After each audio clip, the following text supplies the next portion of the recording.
Hey, this ain't a drill. Only time I'm playing is on the field. And when I'm on the field, no, I got mad skills. And you know we about to eat this a fast meal. Y'all gotta pay for this heat like a gas bill. We keep on coming back, so yeah, they mad still. 716 make them pay me some bad bills. Red, white, and blue like Superman, so you know we eating at the Super Bowl. Kill the competition, set up the funeral. Josh Allen catching all the shots you go for. We callin' blitz. Ready to start, we ain't calling no quits. I'm the #1 draft pick. A lot of y'all talk, but I ain't hearing it. Only listen to Keyshawn and him. Talk about the Bills dominating on the field. All our players got them skills. Buffalo gon' make a kill when we talk about the Bills. Dominating on the field, and our players got them skills. Buffalo gon' make a kill.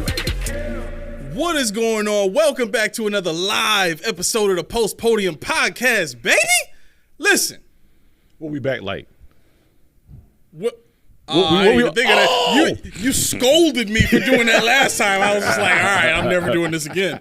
But we got a great show for you today. All right, if you haven't seen it on the thumbnail already, we are definitely getting into 3 reasons why, I believe anyway, the 12 formation is on its way out in Buffalo, okay? I've heard some things in interviews, and it just spurred a thought, so I'm going to present it to y'all, and however y'all react is how y'all react, but let's talk about it. Enough with that. I am your co-host, Aramis. Melly Mac. Nah, man. Nah. No 40 key? No 40 You key. are 40-48. What? 40 Fournier. Not Let's doing go. this with y'all today. 40. I am Let's not go. doing this with y'all today. You ain't Yo. got to. You got 40 reasons why you shouldn't. Welcome to the club, brother. I done already forgot about this conversation since I'm 40. I know. Anyway, 40 key is over yonder. 40 key is that over way. yonder. Right, Yeah, right. Hi, y'all. Oh, my hand is cut off. Let me just bring it down. Rico, what's going on, brother? What up, fam? So listen, I think we got a very interesting show, but we got to start it off right, the same way we do every time. What did we hear today? What did we heard all week? Well, I got some off-the-cuff stuff. Off the cuff? Off-the-cuff, I don't see nothing on the screen. It's got to be off the cuff. This happened on the drive-in. Uh-oh. Oh, man. Fam, so I was at a light, right? Okay. There's a car in front of me. I saw the license plate. That joint just blatantly said PPL RDUMB. I was like, well, I'll be damned. I'll be damned. People are dumb on your license plate. I said, I ain't even do nothing to you. I got no choice. I had no chance to do nothing to you. How am I dumb? Okay, whatever. And secondly, I don't know what y'all did. Not y'all two, but people, please raise your kids. The reason why I asked you to do that is why I'm imploring you to do that. I was at the light, about to go get Ken earlier, right? Okay. My go, green. What do I see? Yellow bus, right through the red light. What? Ain't even care. Buses I'm like, is off the rails now? I'm like, fam. I mean, school is almost over with family. I said, yo, whatever these kids did, they done. No, you know what? You're Everybody right. had it. Yeah, you right. Because I like if I'm out driving Uber sometimes or whatever, like I'll be in the passing lane, or I'll hop on the shoulder or something like that to get past a bus. Like I'm talking about like in a city street, Yeah, right? yeah. So people don't think I'm on the throughway You're driving on the shoulder. just right. We ain't got no HOV lanes. But yeah, so I'll start trying to go around the bus, and the bus will speed up and start racing me. Like, when did y'all start doing this? Yo, that's how you know. You know you hit that new milestone when you getting raced by a yellow bus. No, it ain't a milestone. Stop. No, you keep trying to bring this foolishness. I didn't say what the milestone was. I'm trying to keep it I about just business, said- and you trying to bring it to personal. I just said, and I quote, you know you hit a new milestone when you getting raced by a cheese bus. No, I think it's a new day and age for cheese bus drivers. Yo, cheese bus only got 80 on the dash. How You are they know- keeping up with you? I dropped off a bus driver today that got in my car with the full mask on. Yo. Bro got in my car Still? with the full, like, this is the bus drivers they hiring. No disrespect to people who wear ski masks and nothing like that, but I just You don't ain't think. skiing this too. And again, this may be a little bit of judging a book by a cover, but I'm so used to seeing bus drivers be like old, over the hill people that, they just done with life. You know what I'm saying? I'm gonna go drive this bus and I'm gonna ride off into partial retirement. The sunset, whatever the case may be. But nah, I mean, being the son of a teacher's kid, man, they done had it. Yeah. They done had it. Yeah. I know things, but I got sources on that. Roy said they driving like Rashid Rice. Yo, they really, I think Rashid Rice is like, yo, slow down. Luckily, I will say there was no kids on the bus, so that's the only saving grace. Oh, so the bus was empty? It doesn't matter. That bad boy's. Hey, it's better if it's empty than kids. It's not better. I would have got. I could have got messed up. Then who's gonna pick Ken up? Then who'll get Ken? Yeah. Speaking of which, I got grievances with my job as well. I'm airing them out. We family. Why is it that they feel the need to not let me off on time the whole week? I done been off 3 o'clock or worse this whole week. Dang. Because they know you on your way out. I got 6 years before I'm on my way out. I mean, I'm like towing the line of, but this is the kick. This is the kick. I'm looking at my phone at 12 o'clock. 12 o'clock p.m. Mm-hmm. Plane's supposed to come at 12:15. It's already delayed to 3:45. Already. Was it weather? Just whatever they want it to be at this point. I don't even know why. I mean, respectfully, the weather has been bad. At 35,000 feet, they better figure this out. They better figure it out because I'm sick of it. I am sick of it. Yeah. You got something? I got 2 things. All right, come on with it. So, I wish I would have came in. I came in a conversation at work. Somebody got the stadium tour, but I came in half the conversation, so I didn't get all the information. Wait, the one in West Seneca, or they actually got to see what they're doing now? They got the new stadium tour. Oh, that's the okay. new stadium experience, right? Yeah. So their brothers, they inherited the seats from their parents, so they got mad seniority. They got like 40, 50 years because their parents had it forever. Right. So they got club seats. So they only doing clubs right now, right? They done. So they gave him the thing, and my man said, he's like, yo, he said, they selling it, man. Oh, yeah. Like, they definitely sell you. But, so basically, there's 3 tiers of club seats, right? The top tier, all you can eat food, all you can drink alcohol, personal parking spot. What? Personal parking spot, bro. That's gonna run you a grizzly. I mean, it sounds great until you find out you got to pay $50,000 for a ticket. So he was like, he didn't even ask about those prices, right? He should have, because I want to talk about it on the show. Then they had a middle tier, and then they had the bottom tier. So he was looking at the bottom tier. The bottom tier, all you can eat food, all you can drink alcohol. You don't get the personal parking spot, but all the club seats, so they're changing, because right now they're on the 200 levels, like up to there, right? In the new stadium, they're going to be close to the tunnel, so you get to see the players, you get to high five them, like you're that close to the players the way the tunnel is going to be set up, right? So you get that too. So he said the PSL for his seat was 15, and the season tickets were $8,000, right? But you got to pay the PSL up front, but you don't have to pay it right away. So you can go on like 2 to 3 years, you can pay that off. But he said once you pay it off, it's only a one-time thing. Now you're just paying for the Wichita seats. Yeah. He said now if you want to, let's say you want to move your seats, you then sell that PSL to somebody else and then you get a new one. So basically. So you can get that money back for the PSL. Yes. So if you bought the PSL for $15,000 and it's 2024, right? Let's say you got it for $15,000. Let's just say the Bills finally win one, right? They finally do it. They get over the hump and they get a ring. Them ticket prices might go up, so you might be able to sell your joints for $18,000. You pay $15,000, you might sell for $18,000. Wait. So I don't know if you saying you can accrue interest on them? No. What I'm saying is the ticket, actual ticket. Once you buy the PSLs, those are your tickets, right? Right. Now, if you sell it to someone else, they have to buy that PSL from you. I know, that's what I'm saying. So does the PSL accrue interest? It don't accrue interest, but you can. So if you pay $15,000, as ticket prices go up, it's like paying your house off. You could charge them. So they have to pay what the market is for a PSL. Exactly. So it does accrue interest. So when you say interest, I thought that I'm thinking like more banking interest, like you gain money on it, not like that. I mean, but it's like property value. Exactly. What you're talking about, it do. So you may sell that for more than what you got it for. Wow. Also, so his wife was on the fence. They're brothers, so the one is not married, but the brother, his wife she was like, yeah, we should get it. He was like, nah, I'm not. Let me think about it. So they didn't do it. They called back in to get it. They said, yo, it's sold out. He was like, yo, how? So what he said was, for people who are on the list to go right now, those seats are open, but there's still people who haven't had the opportunity, so they're not selling their seats, so they got to give them the opportunity first. Yeah. But this is the thing that I wanted to tell y'all. He said his rep basically told him, We have thousands of people already ready to buy the PSLs on the waiting list. Like, let's go. Call my name is done.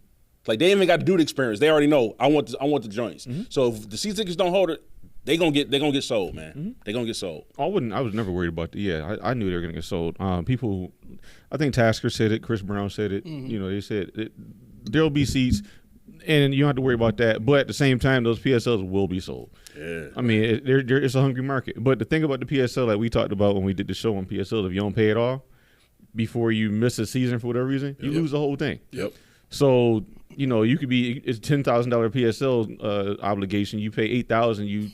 Something happens, somebody gets sick, somebody, you know, whatever the case, you're not in town, and you don't pay it, you done lost $8,000 and you lost the right to that seat. So it's a slippery slope. Sucks. Yeah. I'm just waiting until they get down to my level. I want to say, because I'll tell you Man, right he already now. hit you, big baller. I'm telling you right now, if it's at 5, I'm doing it. If it's over 5, I don't know. Yeah, $5, I got you. Listen, I mean, I ain't paying the 5. I can't give up the $5. It definitely makes it a little bit easier to stomach when you know you can pay it over a certain period of time. Right. You know what I'm saying? And Right. if I'm somebody who's committed to going to all of these games, I mean, it's definitely worth it. I think one of the other things that people I have talked to before have done, like even with Sabres tickets, is they'll buy the season tickets and then they'll sell a few and then they'll give some away or something like that because there's only specific games they want to go to, right? I think with the PSLs and the cost of tickets, we might see a little bit more of that too because there's probably going to be a little bit more value in that going forward with the stadium. I know MetLife is running to a lot of that. SoFi Stadium, that, you know what I mean? Excuse me, the new Minnesota Stadium. I've heard something that I thought was very, very encouraging. You might not like this. Hey, try me. Lay it on me, man. You might not like Lay it on. You don't know how. Hey, you don't know me anymore, man. wait a second. The synapses didn't change. We the same age now. No. We are the same age. Yes, we are. We are. I'm giving you that today. After that, I'm going back to 26. Hey, you dropped that? Huh? That's a drop. That's I like know. GameStop stock. Man, that dropped listen, hard. I got to make you feel better about being the oldest dude on the show. I'm good with it. 40 feels good, man. Right. I don't know what that feels like. I'm you out here don't? telling folks I'm 40 just to make you feel better. You see what I'm saying? 48 hours. Right. You It's get it? still new. You get it. You're still trying it out. This is your introductory package. I got PSLs for it and everything. You do. You're going to pay it off over the next 10 years. Yeah. Oh, damn. Yeah. It's going to cost me. There was an interview on One Bills Live that I watched. Wait, is this about socks again? Okay, never mind. Socks. Did I mention Matt Collins? I don't think anybody in here said anything about Matt Collins, and the man immediately went to feet. Only thing I think of, I'm not going to like right away. Key, Okay, is there a fetish we need to know about, bruh? Not at all. You sure? I just wonder why you don't wear shoes and socks. Yo, you've got who was saying this in the comments? This dude has to let these feet go. Hold his feet. Gotta let the feet go, man. Let them breathe. That's what they supposed to. No. You ever heard of grounding? My wife was talking about this. You know what grounding is? Are you gonna ground me? Ground it for like For plugs? For punishment kids? wise? For No. what? The grounding is it's more of an adverb than grounding a child would be more. I guess it is an adverb. But basically, grounding is where you go and you walk out into like the grass or a field, or you just walk around barefoot, right? And so what that does for the body is it helps to recharge the system of the body because of the connection of the feet to the land, right? There's a lot of nuance and detail to explaining how that happens. I'm not gonna go into all of that. Yeah, Rico, you see what I'm saying? I'm about to educate these brothers on grounding, man. They don't know about it, man. Nah, Rico, he y'all drives gotta, crazy y'all gotta in get to the your HOV lane, earthly man. roots in this joint. Nah, give me One Bill's lie. One Bill's lie, because I'm the grounding thing's giving me icks. See? We gonna give Key like a straight feet. Just give Dude, him I a am foot. wearing knee highs. That's all I'm sending you. That's all I'm sending you from now on. Do I look like Rex Ryan to you? Do I look like Rex Ryan to you? That's all I want to know. Oh my gosh, Roy said until you step in a pile of. Right. Yeah, I mean, I got 2 scary dogs, too. so it's possible, but you know, it's so small, I'll probably miss it. I don't know. Lindsay, what's going on? She says, "Hey guys, she likes the TMNT shirt. Yeah. Ninja Turtle fans? Those. Oh, Those. I know you a Ninja Turtle fan. Those ones. These ones? Let me see again. Those ones. Those are my childhood ones. Yes. Yeah, man. Oh, okay. Well, you don't like the new ones? I don't like the new ones. I don't like the ones that was before the new ones. I like those ones. Wait, what's the ones before the new ones? The ones that look mean. You got the anime ones now. The Nickelodeon ones? You ever seen the Nickelodeon ones? I'll pull it up while you tell me about. I think I know which one you talking about. I can't. I don't know. I don't know what version. Wait, you talking about the movie one or the TV one? Let me just hear about One Goes Live and I'll pull it up. I overloaded this pop culture. You did too much. I tried to stay with you, but I'm not turning up. Wait. Oh, Rigo said one with the earth. My brother charges you up. One with the earth. Yeah, he said blah blah blah. Yeah. I've done it. Like we've switched to what is it? Did we get linen sheets? I think it's linen sheets. Oh man, I wish my wife was here to ask her. Man, I wish we just start talking about basketball for this. You talking about linen sheets? What are we talking about next? Okay, so all of this is to say, like there's different. So like there's different fabrics that when you wear them, they help to like because they're the same, not the same frequency, but they're a healing frequency, right?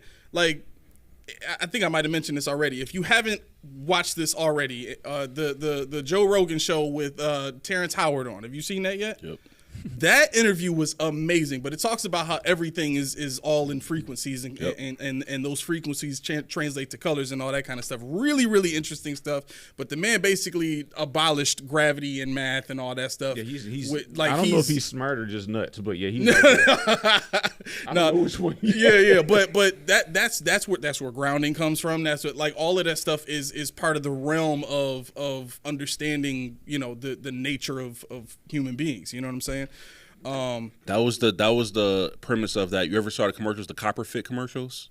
I have one of those.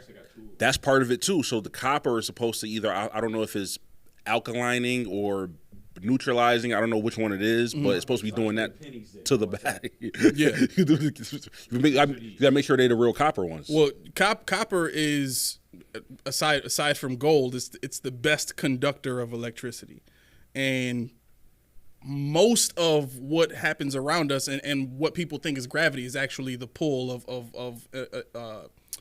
electromagnetism from electricity. Yep. You know what I'm saying? Yep. So all of that stuff makes perfect sense. So I don't who like are these guys. This is real? Yeah. Oh, I don't even know them. This is the first time I saw it. This anyway. wasn't the Nickelodeon one that I was watching. So this they got teeth and came. everything. I think this came after the Nickelodeon one that Alessandro watched. This the Mikey picture at the bottom in the middle. That's the Nickelodeon one. That's and I'm the one talking right about these. above that. I don't like these ones here. What? I don't like these ones. No, if they're not these guys here. Oh my gosh! They even made fun of those on the Nickelodeon Ninja Turtles. The one. Nickelodeon ones are show offs. These ones will kick their tails. No, they would not. They were roughed up, man. They couldn't even say. They couldn't even insinuate a bad word. They had April Jones. They had listen, watch out. Baxter Stockman, Krang in them. The Nickelodeon joint? April has superpowers. See, that's dumb. I don't want superpowers. She's a human. One Bill's live. She's supposed to have superpowers. Right. Why not? One Bill's live. Have you read the comic book? No. What? Read? See? No. See? Read? Oh, don't do that. Don't do that. Don't do that. Don't do that. We might have some white people watching. They can't know we don't read. I read sometimes. But reading Ninja Turtles? Nah. 87, I couldn't read, so actually, maybe a little bit. But anyway, one goes live. All right. Anyway, before we get way too out of control here. So the process of getting Keon Coleman ready has taken a turn for the better.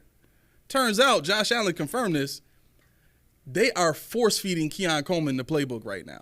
Like, they shooting at him with a fire hose to get him acclimated to be ready to play the X. Why would I hate that? Because you think he's in number 2.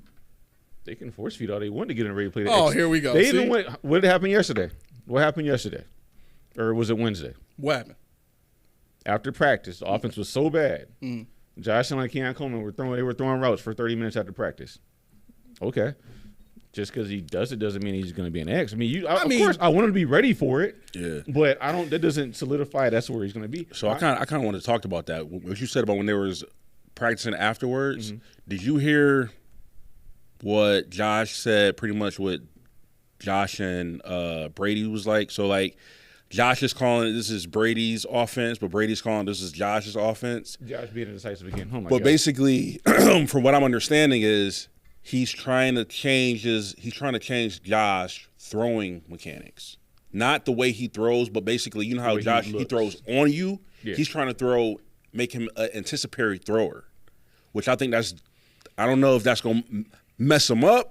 I don't like it. I don't like it because it's different. It's not what Josh is used to. Not to say that he can't learn something new and be efficient in it, but he's already good at what he does now. So it could be better. Like it could calm down those turnovers that he do, which, I mean, I don't have a problem with it because he's going to throw them, but he throws touchdowns anyway. So to me, when he throws two picks, he's throwing 3 touchdowns after it. So you know what I'm saying? But with the way the new offense is going, I think that's why they're looking bad, is because Josh is not used to throwing the ball the way Brady wants him to.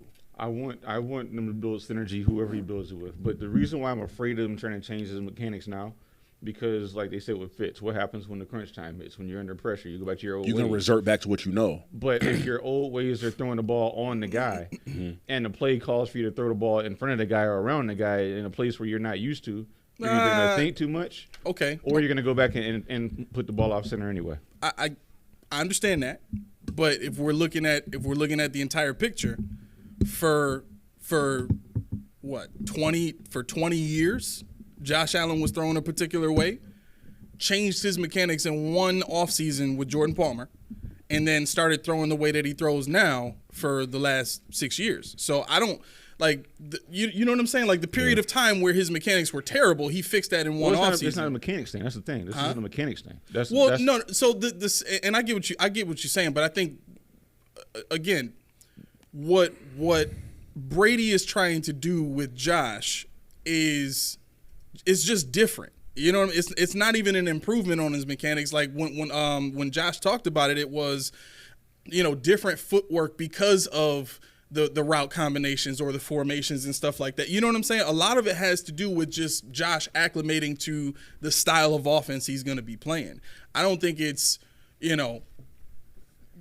you do this and this and this and this wrong. It's in order to play in this offense, you need to tweak these things to acclimate. I think it's a timing thing too. Like with the routes, it's a timing thing. That's the problem.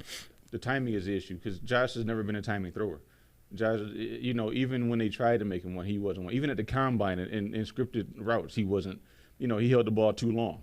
Mm-hmm. So the reason why he does that is because he has a strong arm. Now, once again, what I'm worried about, if it was a technical thing, I feel probably a little better if it was mechanics. Mm-hmm. But they're not tweaking his mechanics; they're tweaking how he's always where he's always looked at to throw the ball. That's like if you're shooting free throws and somebody says, I don't want you to put the ball on the rim anymore. I want you to put it at this point on the backboard. I want you to, it's the same result because it's the greater good. But I'm changing the way the offensive philosophy is, even minutely when you're talking about throwing the ball in front of somebody now, as opposed to, putting the ball on somebody like I'm used to, and it's worked for him. Yeah. Can he do it? I don't know. I'd rather him work on throwing screen passes and flats. Yeah. That's what I really would rather him do. Yeah, I think it's going to be it's a learning curve, but I'll say it like this: if he's struggling that much, I think Brady just scrap it. That's what I'm thinking. But if it's something that Josh, because I think Josh could learn to do it, because like A said, when he changed mechanics, like he was throwing like that forever, and then he changed it, and he was good. Right. So I think he could do it. It's just gonna take a while. You ain't gonna do it like that, and that's one thing that I know about his character, Josh. He don't like that. Like he being able to do what he do. Like. Mm-hmm. If he can't get it right away, it's going to frustrate him. Yep. Because he's used to being the guy. That's the problem, right? Too. So he's frustrated. But once he get it, he might be dangerous. If he get it down. Well, my thing is, if it took this long to get it down, when that would have unlocked everything for him previous. I mean, there's no way that we had the people we had. We brought people in because he wasn't able to throw the ball ahead in time and put people in space. So he brought the big pass catchers in order to give him more of a window, more of a target. Mm-hmm. If you're talking about leading people with his arm, he's going to have to learn how to take stuff off his arm, especially over the middle where he has problems with the ball. You got to learn how to time the ball to the outs because it's all about, like I said, it's all about timing. Yep. And at an elite level that he's at, it's just something that if they haven't fixed it now or haven't implemented it now, I'm worried about them doing it with guys that are fringe wide receivers at this point in time. I mean, you're talking about another piece I'll get into a little bit later with regards to the wide receiver room, but yeah. So I might be coming out of character here, right? But I want to read this. I want to read these couple of comments here from Rico first, and then I want to explain my thought. So Rico said, "Bruh, Josh been talking about that bull for years. He just doesn't do it. He puts the ball on you instead of ahead of you for that yak. Yep. Mm-hmm. Frustrating as ever. He continues to be sporadic. Then he goes on to say, Brady is trying to utilize the weapons we have. He's got to make those throws this late in his career. So I think one of those speaks to what you're saying, and the other part is so. Okay, let me just say this. I don't think Josh throws the ball with anticipation regularly, but I think we've seen him do some of that last year, especially with some of the throws to Khalil Shakir.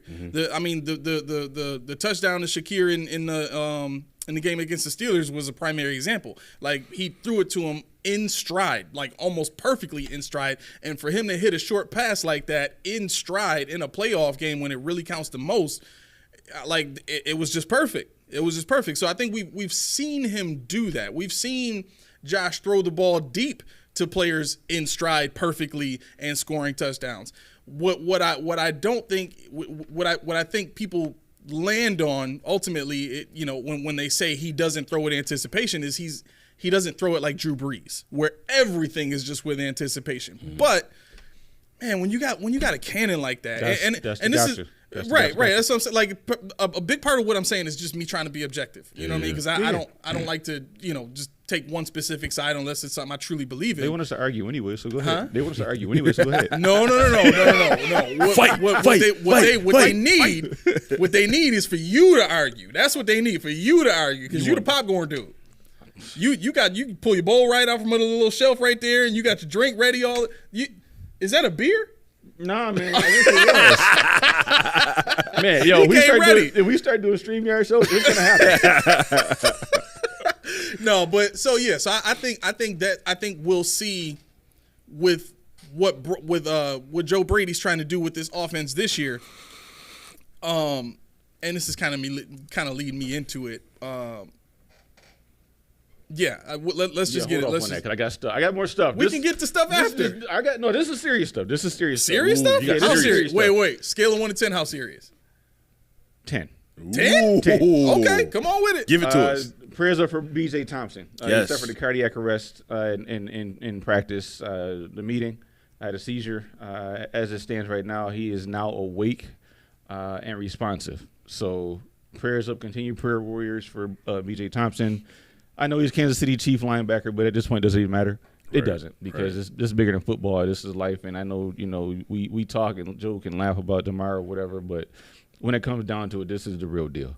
He's young too, man. He only 25. Yeah, 25. He's young, man. So, serious, the prayer warriors, everybody out there. I don't care how you feel about Kansas City. Do one for them. Okay. All right. I respect it. That was my 10. Let's see what else. Lyle Collins is getting torn apart by pretty much everybody he plays against. Lyle Collins. Well, they got him out of position. I've been saying this. Like, it should be like, this is confirmation of that. The dude is not a tackle. What'd that tell you, though? He ain't playing guard. You know who's playing guard? Who? Richard Garage is playing guard. The Garage? Getting torn apart by Ed Oliver. Richard Garage is getting snaps at guard. Can I please just be a coach for a day? Like, I've been said Deion Dawkins could get cut because we got Garage. Now they put Garage out of position playing guard. He's not even. Well, you know why Garage is playing guard. Huh? You know why Garage is playing guard. Why? Because they waive injured Tommy Doyle, who they had at guard, which was a tackle before. So Garage normally plays Garage is tackle, left tackle. but they got him in playing college. guard. Garage was a left tackle for He's a Florida. left tackle at Florida University with Osiris Torrance. I was saying Ooh, that's he what played I'm with saying. Saibo? They're the same age. They came out last year. He was undrafted, and Torrance was drafted in the second round. So, yeah. Wow. So, that's that. But with Tommy Doyle being injured, waived, he's now back on the team, and they can put him on IR now because he cleared waivers. Who they wanted to put at guard, who was decent, I guess, at 6'8" at guard, which if you guys don't know anything about guard, that's unheard of. To be that tall and that small to play guard. That tall and that small. I mean, like, he's 6'8", he's like, what, 310 or something like that? So You want him to be like at least like 350? if you 6'8", yes. If you're 6'8", You should be at least over 330. What if he's shifty? He can move. He can. We don't want a guard to move. We want a guard to just be staunch and slow and chunky. Think about my Madden players. Think about the players I had on Madden. Oh yeah, you had them Hawaiian boys. You Yeah, can't but move them all his boys, lineman man. was like 6'1", 6'2", but then they would be 370 pounds. You can't move them Like, boys. Where you going? Where you going? Can't get around me. You can't. He just put his stomach out there. Oh my God! I don't know how he did it, but he did it. But yeah, so let's see. Okay, so I got there. Obviously, they signed Shane Simon, who was I think he's an undrafted. No, he was in the league last year as an undrafted player on the practice squad of somebody. But before that, he came from Pittsburgh, which is that obligatory Pittsburgh player we talk about, the Pittsburgh Panthers, obviously. Transferred from Notre Dame 3 years previous. He had 7 sacks in his career. He was so in coverage and adequate in run stuffing. But I think he's 6'3", 230. So A might like that size a little bit, not a lot because he didn't make a face, but it's fine. Let's see. Oh yeah, Lyle Collins. A wants Lyle to play guard. I don't think that he makes the team if it comes down to him and Vandermark, because at this point in time, Vandermark is a tackle too. No, Vandermark. That's what I'm saying. A tackle. If it comes down, because they're not moving Lyle Collins to guard evidently. So if it comes down to Lyle Collins and Ryan Vandermark's going to win that slot. So we got Dawkins, Saibo. Did they figure out, is it going to be competition at center with Andrews and Van? I think they did say it was going to be competition. said that? Man, it ain't no competition. Put my boy in there. Yeah. Put my boy in there. As a rook, you think he can Insert do him it? in the middle today. You think he can just go in and do it? He could. And keep Spencer Brown at right tackle? Spencer right tackle. So who would you put on the who would you put for the left guard? Nah, don't look at me, man. You look that way when I say this. Uh-oh. Connor McGovern. What? What? He sucked last year at the job. know, Why but- would you do that? David Edwards. No. Who would you We're put not there? putting Eh? Lyle Collins at left guard. Why? It is so the best option to accomplish what you want to accomplish. Richard Garage is going to play left guard. So the best left guard you think put Leo Collins? I mean, there? honestly, he's probably right. He's probably right, 100%. honestly. Because it's okay. If is Edwards a lock? I don't.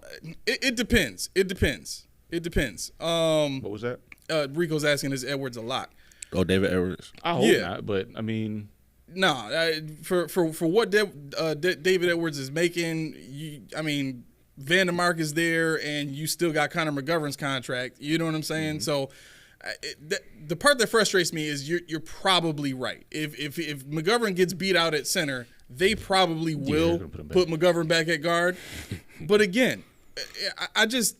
For what they want to do in the run game. I was about to say, Rico, cover your ears because Ray Davis he gonna feel that pain on the left side if he got to run behind Connor McGovern. Strong side only. Exactly. Do not go that side. Left side is locked up. He said because if Granger doesn't beat out Connor, does he compete with Edwards? No. See, And that's the thing. They said that. He's competing at guard and center. Who is? Van Pran Granger. Why would you put him at guard? What? He played center in college. I thought he was like a lock at. If he's not starting center, he's backup center. Well, they want to be that swing player, if anything. How many swing players do they need? They want Granger to be that? That's what they're talking about. They drafted him to be a center guard. And that pisses me off. That pisses me off to the level of you and Connor McGovern. Wow. So, all right. So, let me see. Who else can play guard? We got. This is going to be a show where I lose it. What about Clapp? You might. I forgot about him. What about Clapp? He's not going to make the team. No, he's not going to make it. Can he play guard? No. I think he can, but he's not going to make the team. Can he play guard better than? No. Turns out They cutting bills. Turns out the clap no. caught a mystery illness and Right. then cured it, and then it came back, and then I'd rather he see gets cut. Kyrie Elam play guard before I play Will Clapp. All right, so A say Lyle Collins should be the starting left guard. Now, who was his competition? So what we got? What, Edwards and Alec Anderson? Yeah. Yep. He's better than I really. Again, sorry, but I don't really watch the offensive line like that. I don't know. I watch It was everything my else. time to shine. No, I don't really watch it. that. But is Alec Anderson, is he decent at guard? Like, Nah, Anderson is more of a tackle. Like, that's the thing. They're taking these big, tall tackles. Like, Yeah, I don't Van get Brant that. Granger is 6'5". And he's only 300 pounds. That's what I'm saying. He's not. First of all, he can't anchor at a guard position the way you need to at 6'5", 308 pounds. I'm sorry. You don't have enough weight at that height to be able to do that, right? So he's just physically out of position. Period. When you're talking about who's the other guy you just mentioned? Alec Anderson? Yeah, Alec Anderson is another tall guy. Alec Anderson is what, I didn't watch him. 6'7" or something like that? So hold up. So this is ESPN. They saying he's 6'5", 305. Yeah, he's So small, too. right, so another That guard, taller that's guy, small. light in the pants. Yeah. I get that they want these athletic guys that can pull, that can trap, and all that stuff. I get it. But all of the cute stuff in on the offensive line doesn't get the job done in the playoffs. You need guys that can take the man in front of him and move him. Just move him. That's what a guard is. Right. Interior Don't line is, that's don't what it trick is. him. Don't trap him. Just push him out of the way. That's how you wear down the defense, especially for a defensive-minded head coach that wants to win with a run game and defense. Like, you seem to be doing a lot of cute stuff for a hard-nosed wrestler. I'm starting to get upset about this. Like, you really, really, really think at the end of the day that by taking all of the and okay, this was in the clip that I posted too. It's the overconfidence of thinking that because putting a player out of position and it working, Matt Milano, Terrell Bernard, that it's going to work for everybody that I bring in the door. Right. Not everybody is built like that. Right. For a safety to play linebacker, that's not a hard transition. And Rico, I love you, bro. I get what you're saying about Humphreys making the transition. If we didn't need a great road grading center, I'd be fine with that. But I hate Connor McGovern at center right now. I want guys that can push the pocket forward. Wait, Just you hate him at center? huh? You hate Connor McGovern at center? Yeah. Okay. I know I guard you. I hate him on the offensive line. Period. I hate the I thought it signing. was I bad. hate the signing. And then when you told me it was 4 years, and I looked, I said, Yeah. I don't want this guy. He's not a man mover. No. Right? Granger is a man mover, right? Garage at tackle could be a man mover, but he's more of a pass blocking tackle. They're athletic, yeah. You know what I'm saying? So all of these moves just look cute at the end of the day. Yeah, the only road grader we have on this whole line. I mean, people say Deion Dawkins, but he's not even. It's Osiris Torrance. Right. So So he's our only pretty much lock at guard, like our best guard. Oh, yeah. Obviously. Oh, But well, no. no. Pro Football Focus has What? one offensive guard ranked in the top 32. Who? Connor McGovern. Really? I saw it and I almost choked on my coffee. I said, what? All right, now hold on. Wait, say that one more time. I just found out Rico got a burner account somewhere. Pro Football Focus. wait. I'm just, to clarify. Outside looking and say, "Yo, Rico not using an alternate account." Nah. Pro You can't put the man on blast like that. they got Connor McGovern as the number 15 guard in the league. All right, now is the issue? Per who? PFF? Yeah. Is the issue? I'm gonna refund my is money the on that. is the issue where he's playing guard at? So is he? For my example is, should he be a right guard and he got to play in left? No, I think for him, his issue is like Ace says, the play strength. You know, if he's not on the, because the line is a mismatch. They got Deion Dawkins who is typecast as this mover, but he's really not a mover. Yep. But he's really not a road grader, even though they say he's really not either, or he's like kind of good at both. But he's not great. He's like a hybrid. Right, which is fine. But then you got like Osiris Torrance over here, who is a road grader who can't move, but you can't get past him. Then you got, last year you had Mitch Morse, who was light in the pants, Right. who got moved by everybody that wanted to apply pressure to him. And so it's like, how are we doing this? Are we going speed? Are we going, power? What is and then your run got a match behind it, which it never did with Devin Singletary. Yeah. Now Van Pran Granger, they got him at 6'4", 310. Is he should he be bigger, heavier? For a center, he's solid. For a center, that's what good. you want. Yeah, That's good. That's good enough. Yep. And even like if he were to play at that same weight at guard, that would still work because he's not that tall. Once you start getting into the 6'5s, the 6'6s, and all that, and I understand it's a minuscule difference, but the height to weight ratio, if you're 6'05, I'm sorry, if you're 6'5 and you're less than 310 pounds, come on, man, come on. I mean, Eric Wood played at what 315. Nah, he wasn't heavy. He was like, he was low end. 310. He was only like 6'2" or something like that too. And then Levitri played at Levitri was like 6'2". Yeah, he was. That's okay if you're 6'2" and you're a little light. That's okay. And the thing is, it's really not even about the weight. It's about how you carry the weight that you have. And when you're 6, like me, for instance, people look at me, they're like, oh, he's kind of everybody little, but people don't understand it. I'm 295 pounds. I don't have a gut. I don't have all these things, but if I go out there, what's his name from Kansas City, the tackle? Chris Jones. Chris Jones will just pick me up and move me over here because I'm high cut, like Spencer Brown. That's why Spencer Brown can't anchor. It's not that he sucks. It's that what they have him doing out there is not conducive to what his size allows him to do. Right. So he's making the best of what he can, but he needs to be behind he needs to be like a Tua, who 3 steps back and the ball's out of there. He being all pro in that offense, don't go over there, but right. Don't do that. But, Roy says McGovern is listed at 6'5", 318. So I can tell you, I'll full disclosure, I saw him in person. He's not big at all, and that's not even me being the size I am. He's not big at all. For those of you who have not been in our world very long, there are very few people on God's green earth that are considered big to Keyshawn. I don't think I ever said Keyshawn. I heard somebody say that. Oh, he big. Right, I've never heard him say that. Said, no, that's a lie. That's a lie. Ty Nseki is the biggest human being I've ever seen. Besides the Big Show. Ty Nseki. Oh, okay. I thought he was a bodyguard for somebody. I do remember hearing you say that. But 6'8". Again, 2-330. I don't care. I'm like, who's he gonna kill? Unless your name is Jonathan Ogden, that's my cousin. Senior. I know. Oh, okay, that's what I'm saying. It's probably the only dude that's gonna get that kind of respect that's under 6'8". I mean, it's just what it is. No. The reason why I say it is because I'll never forget. I saw Conor McGovern. He had an overalls on. Like, what do you call it? With the strap, not the one piece with the sleeves. Mm-hmm. Is it overalls or not coveralls? Overalls, yeah. And like, I'm looking at him like, I know the face, but that's not a football player. He looked like me. But, we're the same height, but he looked like me. Like, he wasn't cut. He wasn't like this. And I'm like, whatever. So when I looked him up, I said he's 6'6", 315 or whatever. I'm like, nah. Yeah, but so one of the things that I talked about last season was the focus on the RAS score. That is great when you're developing an offense like what Dayball had here, where you're coming with a lot of route combinations that are destroy man coverage, and you're throwing downfield. You're running an air raid system basically. Mm-hmm.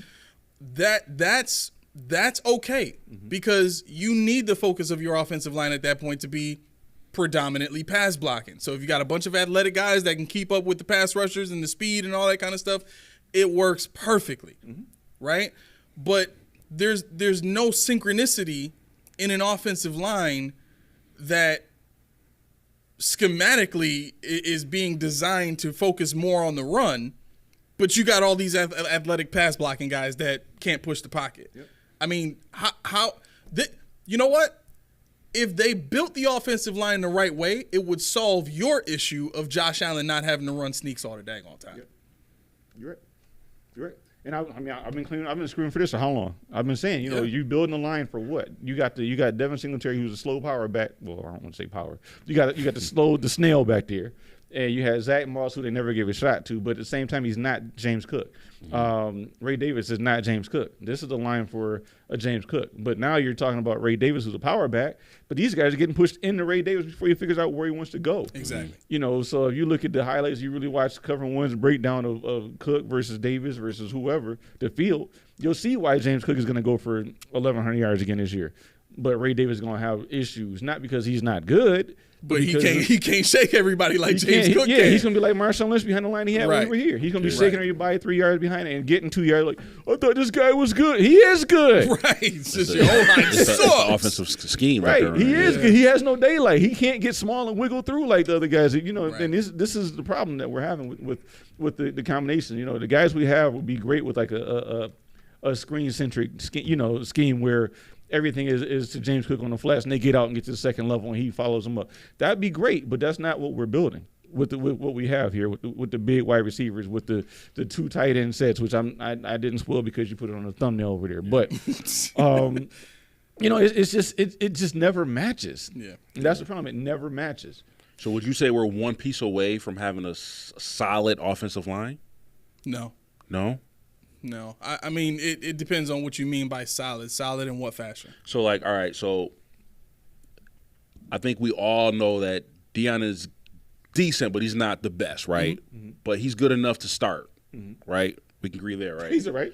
So I like that. I'm cool with Deion being at left tackle. Maybe we'll give him another year, and then after that probably should get him a replacement. But I'm good with O'Sirens. I'm good with Spencer at right tackle. Mm-hmm.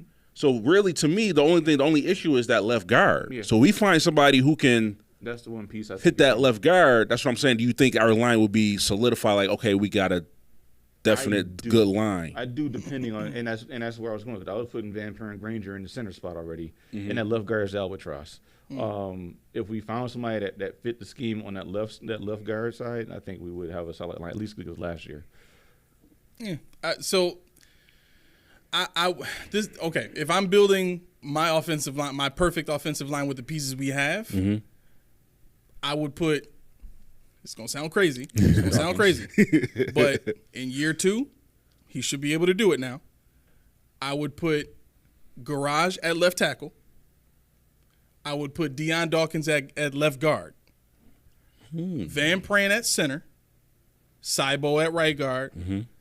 And for now, because there's no better option, Spencer Brown at right tackle. Do you think will Deion get killed at guard or no? No. He will not get killed at guard.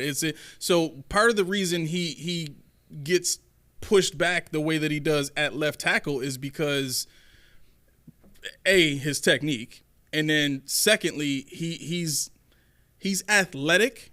But he doesn't have the combination of strength and athleticism to play that position at an all-pro level. Okay. You know what I'm saying? Yep. You got to remember, he played guard at Temple, so right. That's his natural position. He was the part 3 to the Cody Ford and Cordy Glenn experiment. Okay. He was the second part of that trilogy. So they wanted to put a square peg in a round hole 3 times, and they made it work once. Right. We got it. Wait, Eureka. Let's do it again. Rico said, I'm not here for Deion Dawkins slander. Well, then go on then. No, that's him. That's him. No.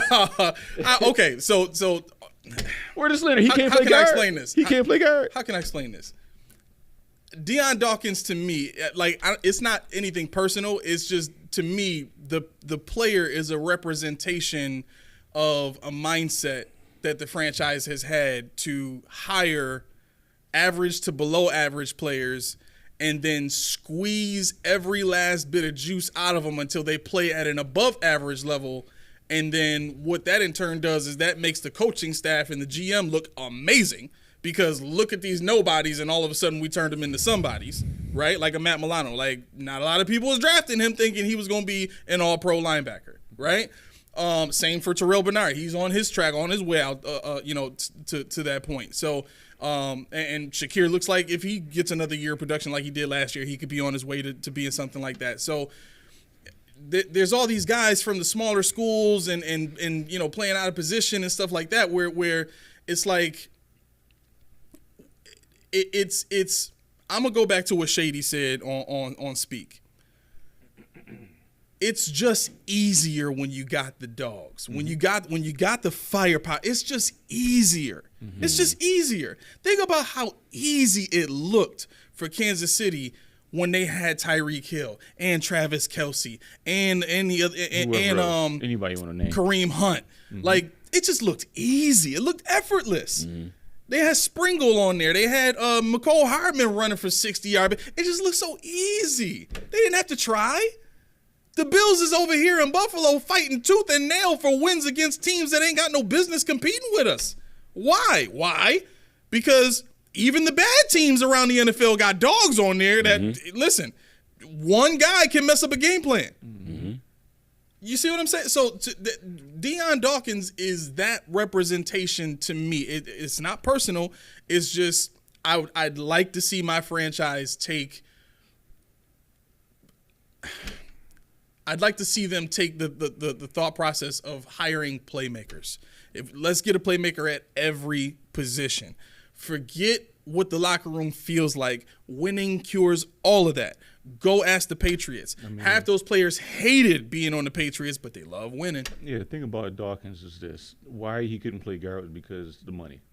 Left tackles get paid a lot more than good guards. So he got his bag already. Yeah. You can play whatever you want. I mean, could he have been an all-pro guard? I think so. Yeah. I think he could have been an all-pro guard. All-pro? I think he would have been a better guard than a tackle. Yeah. So that's not slander. So he would have been a Pro Bowl guard then? Oh, yeah, I think so. Oh, okay. I think he would have been Pro Bowl, All-Pro, yeah. Oh, wow. But, yeah, I agree with in the sense that I would love to see a more natural left tackle out there. I don't know if Garage is the way to go, but that's what we're left with because that's all we have. Tommy Doyle didn't work out. Vandermark didn't work out at left tackle. So, yeah, you're looking at these two guys unless you want to throw. We got my man Keaton Bills, baby. He's a guard. He's a guard. Yeah. So Keaton Bills, see what he can do. Well, hold on, wait. Let's see his size. Let's see if y'all like his size first. He's a guard though. He is a guard. So he's 6'4", 316. He's a guard. Yeah. Yeah, that's a guard all the way. Let's go, Keaton. Let's go. Right. I need that jersey. I need it to happen. Yeah, you might want to get that in the preseason.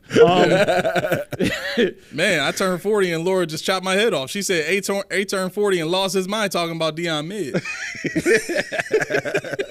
Well, I mean, if you look at – go ahead. I will give you credit, though. So that was a good explanation of why. So, like, yeah, to me, you wasn't slandering him. You just basically – yeah, I don't think it was looking at the situation that he's in. Right. Right. It's not a knock on him. It's just a situation that he's in. Right. Which I think that's a good. Cool dude. But he said you might be surprised here because he didn't. I didn't think it was slander. No. I got your back this time.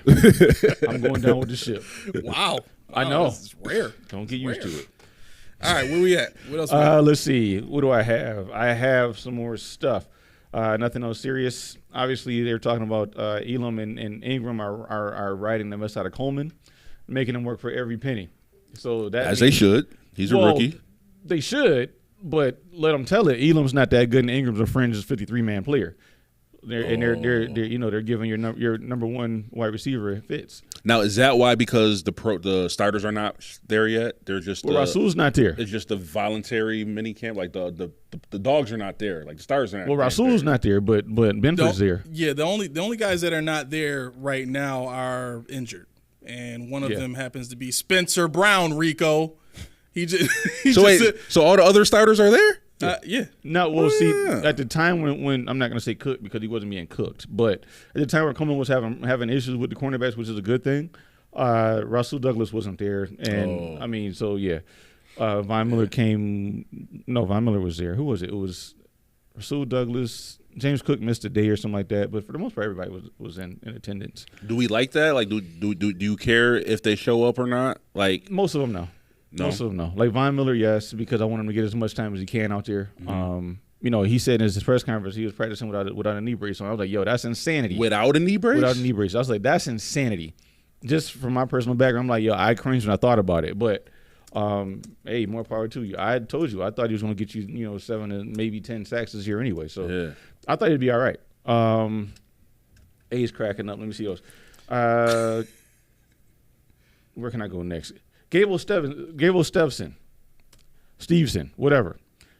He's a hard worker, right? He's out there he's a dog.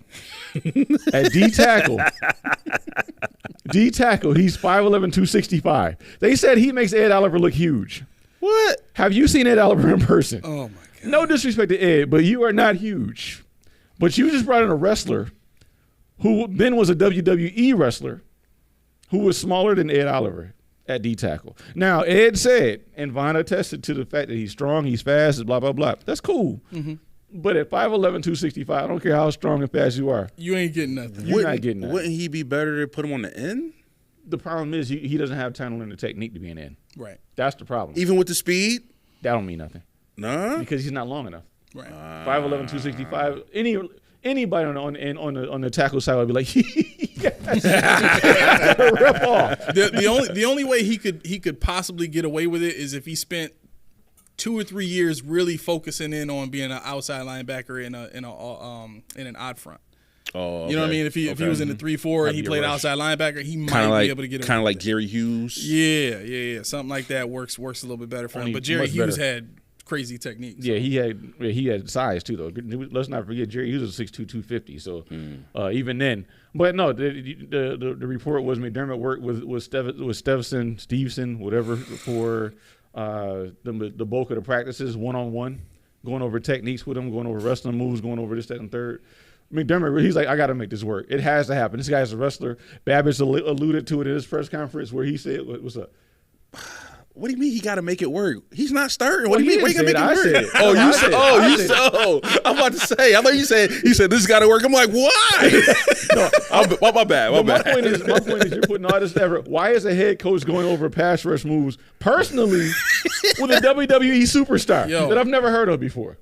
Did he get his autograph? He must have got his autograph. His own theme music. But I'm telling you, can I get your autograph, sir? Yeah, I always wanted to do that. It seems like y'all creeping over to my side of the fence. Y'all better be careful. Ed Oliver said, and he's right. He said this is something that we don't have in the locker room, something that we need more of. The winner's mentality. He said it's one thing for us to go to war. We go to war with 11 guys. This guy literally is the best in the world. He said, how do we know we're the best in the world? It could be a team that starts in Kalamazoo. They get the right players. They're better than us. Mm-hmm. But this dude is literally went toe-to-toe, one-on-one with the best in the world and won a gold medal. He said, so he has the dog mentality. He has that winner's mentality, the killer claw. But he's only 5'11", 265. That's what I'm saying. If you can't do nothing on the field, none of that matters. I mean, the way I looked at this is I'm like, okay, you could come in and you could teach, technique. You could teach weight distribution. You could teach how to maneuver. But as that you would on be the great if field, he was hired as a coach. Well, could he even play linebacker? Look at his number. He's like number 61. He's not making a team. Relax. He can't play linebacker? No. What did he run? He didn't run. He didn't run. He's never played football. He's never played football. Now, with that being said, I'm an offensive guy, but no, he can't. Bro, for the bit, if they keep him say, hey, just tackle if he don't have to cover, I think he could do that. Play D tackle? No, linebacker. Oh, if he don't have to cover, they would gun on him. Though. You know where he could play. You know where he could play. Honestly, here we go. Fullback. He could play fullback. That's where I thought you were gonna go. But I'm like, there's no fullbacks. So I mean, maybe he could. Reggie Gilliam still got a spot. Would he be better than my man Reggie? No. This is now we're hating on fullbacks. This is what I know about playing fullback. I know Rico, if you're still here, if he didn't piss you off and you're still I think I did because I asked him when he's coming to Buffalo and he ain't answered me yet. I'm never coming. Right. Anyway, but the thing is, I know Rico played tailback, and the thing about when I emphasize tried fullback in practice. Mm-hmm. It's just you have to process way too much. You have to know your reads. You got to know who to get, and that's something you got to teach as well as just go hit the guy. That's tough. That's really tough. Because for me, it was like the instinct. If I had to get to the second level, if I saw somebody rushing, it was impossible for me to comprehend letting him go so I can get to the next guy. I always had to hit the guy coming. No, I'm hitting him. He coming at me. He was coming, so I hit him. But I didn't realize the part of the play that makes this work is I have to let him go and get to that guy. It was just too fast for me. So it's a processing thing. Not saying he can't do it, but Gable Stevenson. He can't do it. It's fun. I'll say it for you. He can't do it. It's fun, but he's not going to be the one that's going to be the move. Now, Clayton, maybe. 6'7", 301. I don't know why they don't put him on the defensive line. Clayton? Who? The guy from the UK.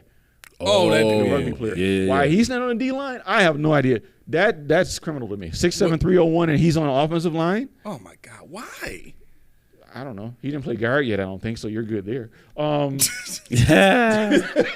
But I mean, think about it. A defensive end at that size playing rugby as a backup to Rousseau or somebody like that, that'd be nice. Teach him the game. He's got the moves. He knows how to run with the ball. He knows how to tackle. He knows how to pursue. Yeah. Put him out there. Laura's asking. She said, "I didn't know Rico played tailback or key fullback." She said, "I know your dad was a wide receiver. Aramis, did you play 2 or Mac?" Wide receiver. Wide receiver. That's why I'm an offensive guy because you know I did not play safety. fullback. I was required to in practice a couple times. I was a defensive end. Nah. Yeah, I was defensive end, defensive tackle, nose tackle. I played all 3. In Little League, I played a little bit of defensive end.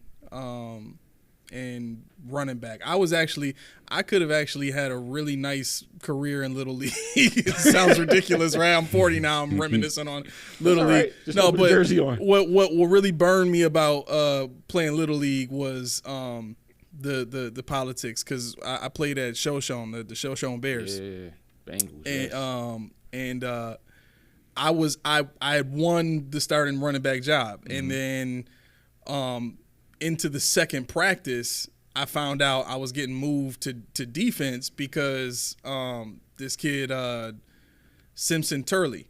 I'm mad you remember his name. Simpson Turley. Because his younger sister ended up being friends with my cousin for a long period. Does of time. Simpson know you hate him? We never talked after that. I never saw him. If that thing went on the 283, we know Simpson was a sub on this show. That's all I'm saying. That would be hilarious. I hate your guts, Simpson. No. 283 now. Dang. We lost one. No, but yeah. So that was that was a traumatic experience for me. I had never had anything taken from me like that, just for no reason. Like in my mind, but his dad knew the coach, and it is what it is. I did not play Little League. I played basketball. I was not allowed to play football as a child. Thanks, Mom. I had to start at 25. It was too much travel for basketball for me. You know what? I was too big. I was just too big. I would have been looking ridiculous out there with those little kids. I was head and shoulders taller than everybody out there. Nah, it would have been weird. The worst part about it for me was if I had played basketball, because I tried out for the JV team my sophomore year, and I made the team. Or wait, yeah, my sophomore year, and I had made the team. I was on the team going to practices and stuff like that, but I knew my grades was bad. Mm-hmm. So, at that point it was like, there's no way I'm gonna get my grades up in time. Right. You know what I'm saying? So I stepped away from it. Then I found out, had I just stuck with it and kept going to practices and stuff like that, the coach was talking about calling me up to varsity. I'm like, and this is the worst part. Like you knew what Bennett was back in when I was like state champions. Yeah. I could have been on that team. I probably would have been sitting the bench, but all right. You'd have been there. I would have been there. Right. Still. But yeah. So I never played organized basketball. But you know what? You know what's frustrating? When I play pickup now, because I'm a football minded guy, right? So I watch football. We play football. We play football like we watch it, right? So like we play football right now. We're gonna play it like we play in the NFL. The basketball rules, it pisses me off, man, because case in point, we're playing down at the in the gym on Tuesdays and Thursdays. This big dude, he's in the paint. He talking all this junk. So this other guy is there. This dude is big. And he's like, man, you keep following me. I'm like, bro. Like, literally, he's just putting a body on him. Like, that's physicality. And he's crying because, you following me. I'm like, what? Right. And then the other thing that pisses me off, which I don't understand the rule. I mean, I understand it, but it's just dumb to me. You shoot a ball. You call foul. You make the shot. Replay. Replay. What do you mean replay? So if we're playing basketball at the park, you go up for a layup, you say, you fouled me, and you make the shot, you check it back up. No, ain't no way. If I make it, that's and one. Hey, forget all of that replay stuff. Ain't no and one. So if you call foul, you redo it. If you don't call foul, you make it, you're good. Yo, I saw a video. Did you see the short about that?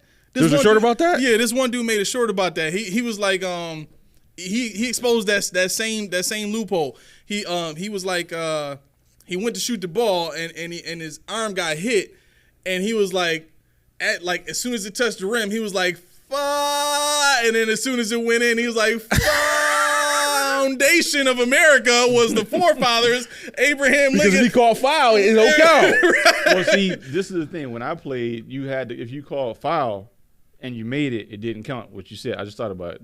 They didn't call it replay, but yeah. But if you say and one, you had to say and one. Now, if you say and one and it didn't go in, play on. That's how it went. So if you got fouled, you say and one and don't go in, you don't get the ball? Nope, play on. But you fouled them. And one. And if it don't go in, play on. Well, no, that makes sense. That makes sense because the and one insinuates it had to have gone in, and if it don't, then you just scrub the whole thing. But my thing is, you got fouled. I just didn't say anything. So now that's how I play. So people get mad at me because, like, when I play, I'm used to football. So whatever, basketball's physical too. Yeah. So like, why you ain't call foul? I'm like, I'm not a baby. Who cares? Like, let's go. I'm not calling foul for every single thing. But these dudes, they'll be like bigger than me and like, oh, you fouled me. I'm like, are you kidding me right now? Like, man, I'm about to just get out of here, man. Right. Watch out. Y'all soft. Like, you big for nothing, man. Get out of here. Go do some dishes. It's annoying, man. Yeah. I like to play for the workout, but it's annoying, man. Would it make it better if both rules were incorporated? So if you had the and one and the foul? So to me, it should be like this. I agree with Keyshawn because some people, they're waiting to see if the ball goes in or not. Right. So I would put it like this. As long as you call before the ball drop, if you get if you get a foul and you don't make it, but you get a foul, it's your ball.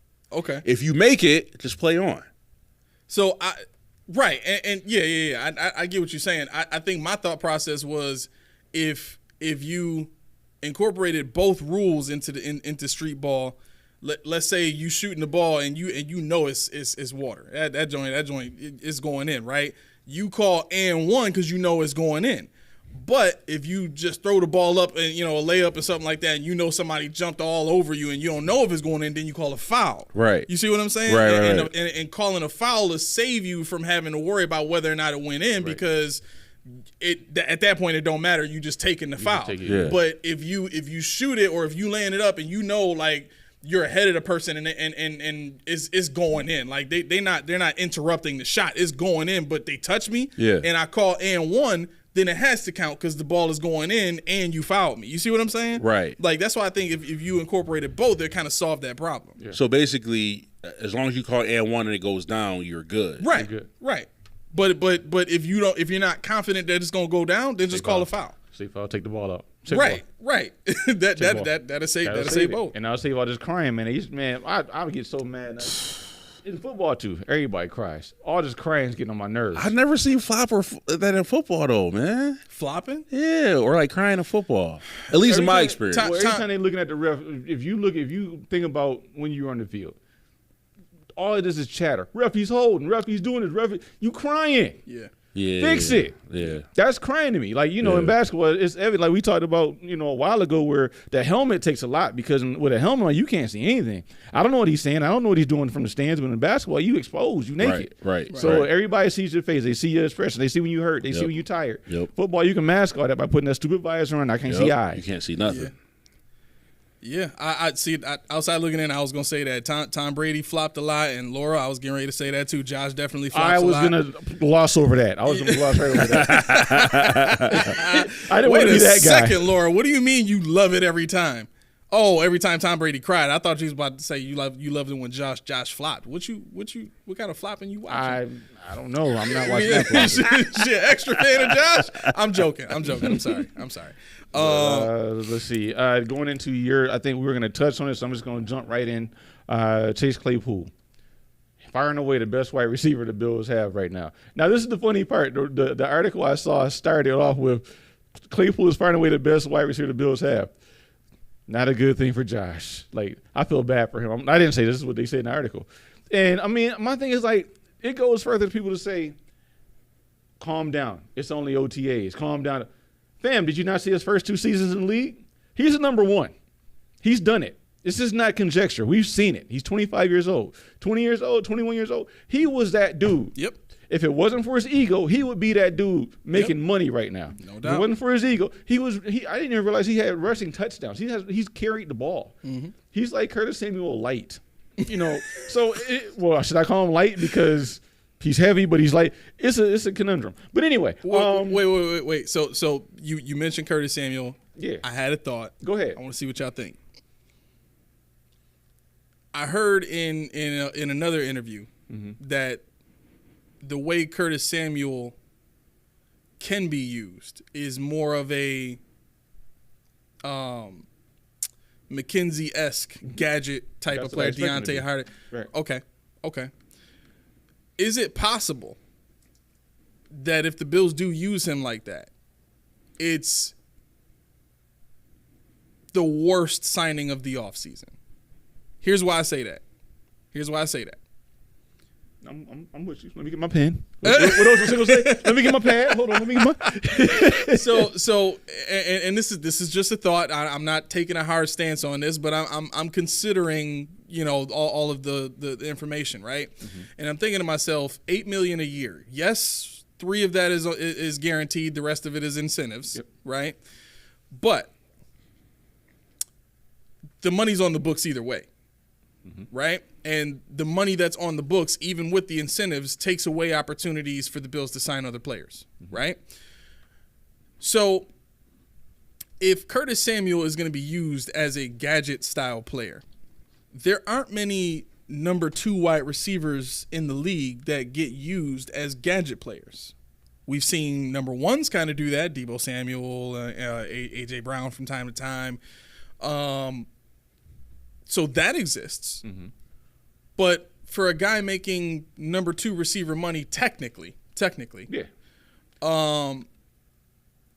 Is it disheartening that he won't be used to the degree that would allow him to make the full 8? Because if I'm thinking about getting the most out of a player, if Curtis Samuel hits all his incentives and makes 8, that means we got a damn good season out of him.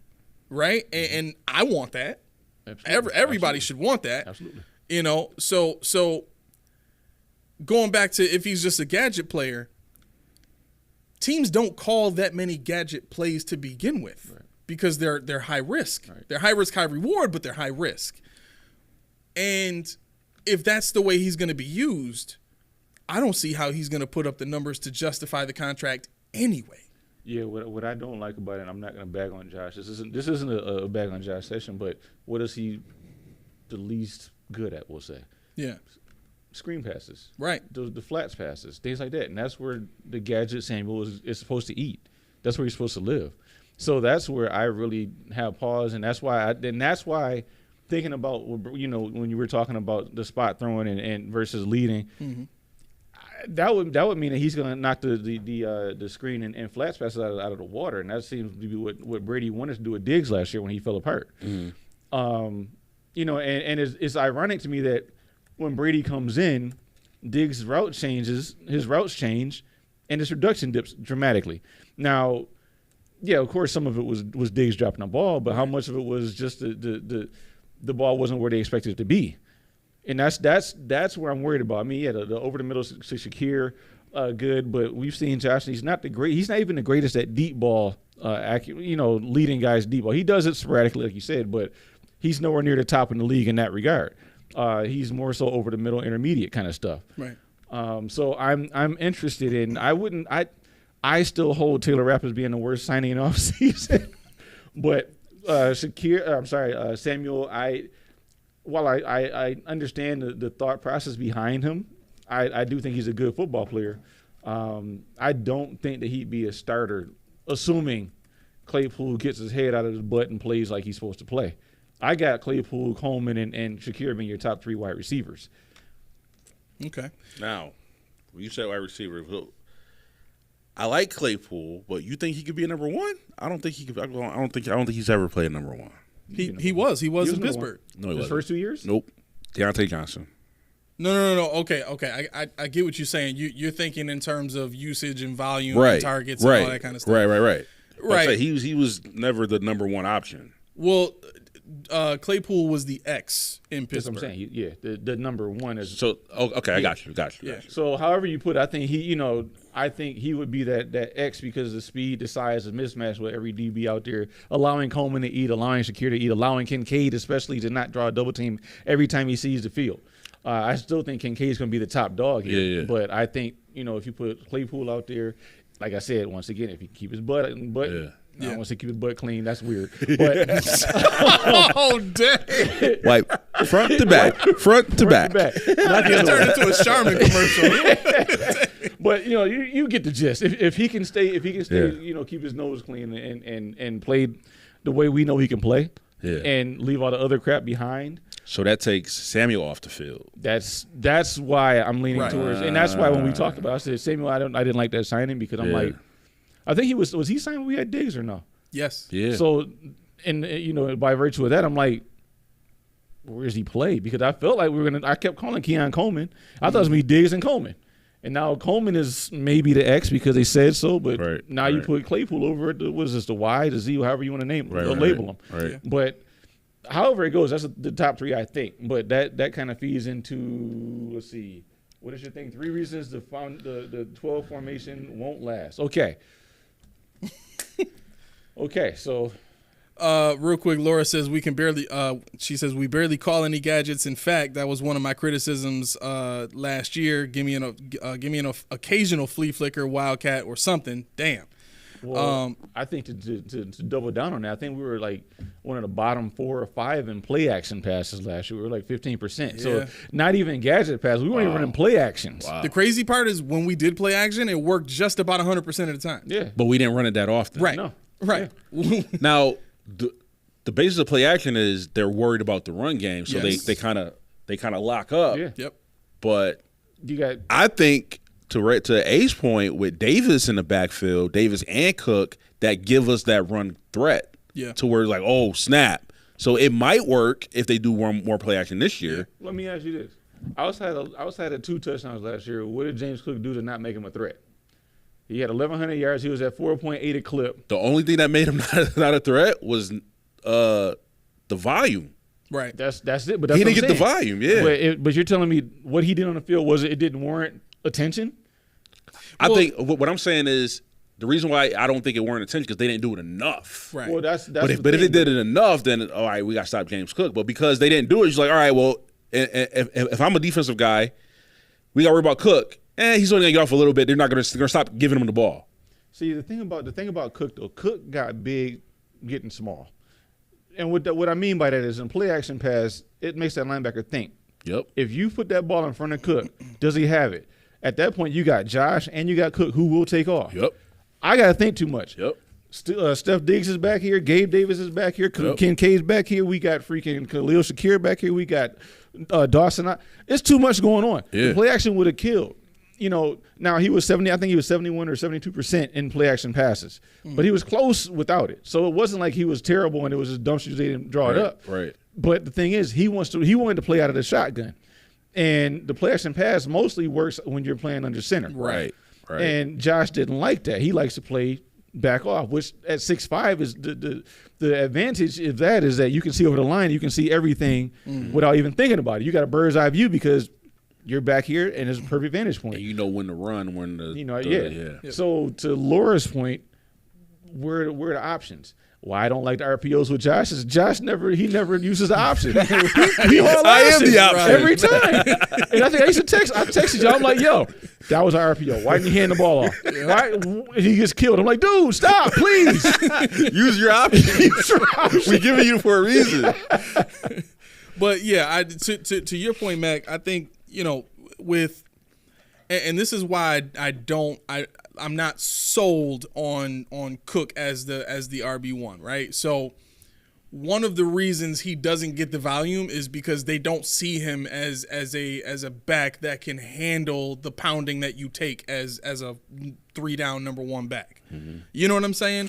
They see him more as that 12 to 15 carries a game, you know what I'm saying? You give us a few, you give us like 1 or 2 pop plays here and there to scare the defense just a little bit. But if you got a guy like Ray Davis, and Ray Davis has an offensive line that is consistent and can push people out of the way, you can run down teams' throats all day with a back like Davis because he's breaking tackles, he's bouncing off of guys, he's got the frame to do it, he's been doing it in college. That's more of the style of run game that Sean McDermott should want if he wants a good play action game. You know what I'm saying? So the second thing with James Cook is the offensive line is not good enough to make him the type of threat that it needs to make him to scare defenses enough to creep up. If I know that their offensive line has to trick me out of position in order to make holes for their running back, my job is easy. I know they only running a few like 2 or 3 different types of run plays, because we've seen it. Like they'll go whole games only calling like 3 run plays, like 3 of the same run plays, just out of different formations. The thing that this is why I hold to James Cook, and if Rico's still watching, whatever. I'm whatever. Yeah. This is where I'm gonna lose him. Ray Davis to me, fine and dandy, but see, James Cook to me last year was more of that prove it year, because you figured nobody thought James Cook was going to be able to run the ball more than 175 times. Right. Nobody thought he was going to get 1,000 yards. Nobody thought that he could run up the gap. That's where he played. Everything he did was up between Osiris Torrance and either Mitch Morris or Spencer Brown. The only place he couldn't run was behind Connor McGovern. Look it up. It's facts. Now, what is he good at? Running to the outside. How many times did he do that? He almost never went to the outside. He didn't get any tosses. And I'm like, why don't they run the dude to the outside? He got the speed. They didn't have to block him. They don't have to block him up front to get out there. That's the problem. But the point is, you force him to play a game that's not really his. You force him to a volume that he's not used to, and he excels. So you have that, and now you bring Ray Davis in. He's like that spell guy to me. Ray Davis to me is a guy where he can start if Cooks gets dinged up, or he can, if we want to be run heavy, that's the guy you want to put in there. But I think those two, that's our thunder and lightning. But knowing what Cook can do, I would like to see him do more to make him better this year. Let him play his game. Some people were saying he might have, I've heard people say 1,500 yards rushing, which is out of this world. But that's on 300 carries. Yeah. 2,000 yards total offense, was receiving too. Yeah, he's going to be a part of this offense. Yeah. And the problem with this is everybody talks about the drops. Yeah, we know about those, but that goes back again to Josh throwing the flats, throwing the screens, throwing the things that we don't see them doing out there. Yeah. Right. And I need to see that. When I thought about it, I said, okay, we're not getting Brian Thomas Jr. We're not getting Neighbors. We're not getting even McConkeys, people like that. What are we going to do? We got these guys that we're going to block. We're going to go to year 12. We're going to do whatever the case may be to open up the running lanes, open up a new dimension to the offense that we haven't seen before. Because as soon as our current offensive coordinator got the job, we ran the hell out of the ball. James Cook ran like it was no tomorrow. So he likes him. He likes him.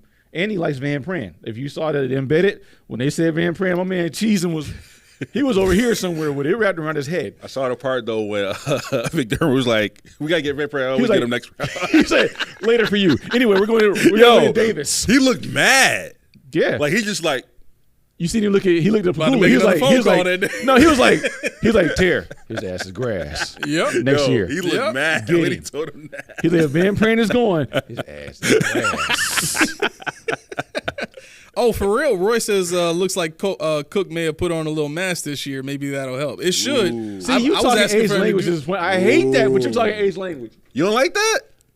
It's not a one-size-fits-all for me. See, never mind. Hey, listen. Let me tell you something. It's not because you're not about to tell me that if James Cook puts on some weight, he can't be a 3-down back. It's not about Cook. That's what I'm saying. Like, everything you hear, if you listen to this show, hey, if you put on 10, 15 pounds, everybody can't. They can't do it. But he's got the frame to do it. He's got the frame. Bro, I'm telling you right now, he's got the frame to do it. No. I don't study men's physiques often. Are you sure? Whoa. Yo, producer. He died over there. So one thing I will say, and I don't, you can double check the numbers, but I do believe every time Cook got more than 20 carries, his numbers was crazy when they gave him the ball. So I think to A's point, And I think I'm pretty sure McDermott said that he don't want to overload Cook with all these carries because he don't want to tire him out or run him ragged during the season. You want to save him for later.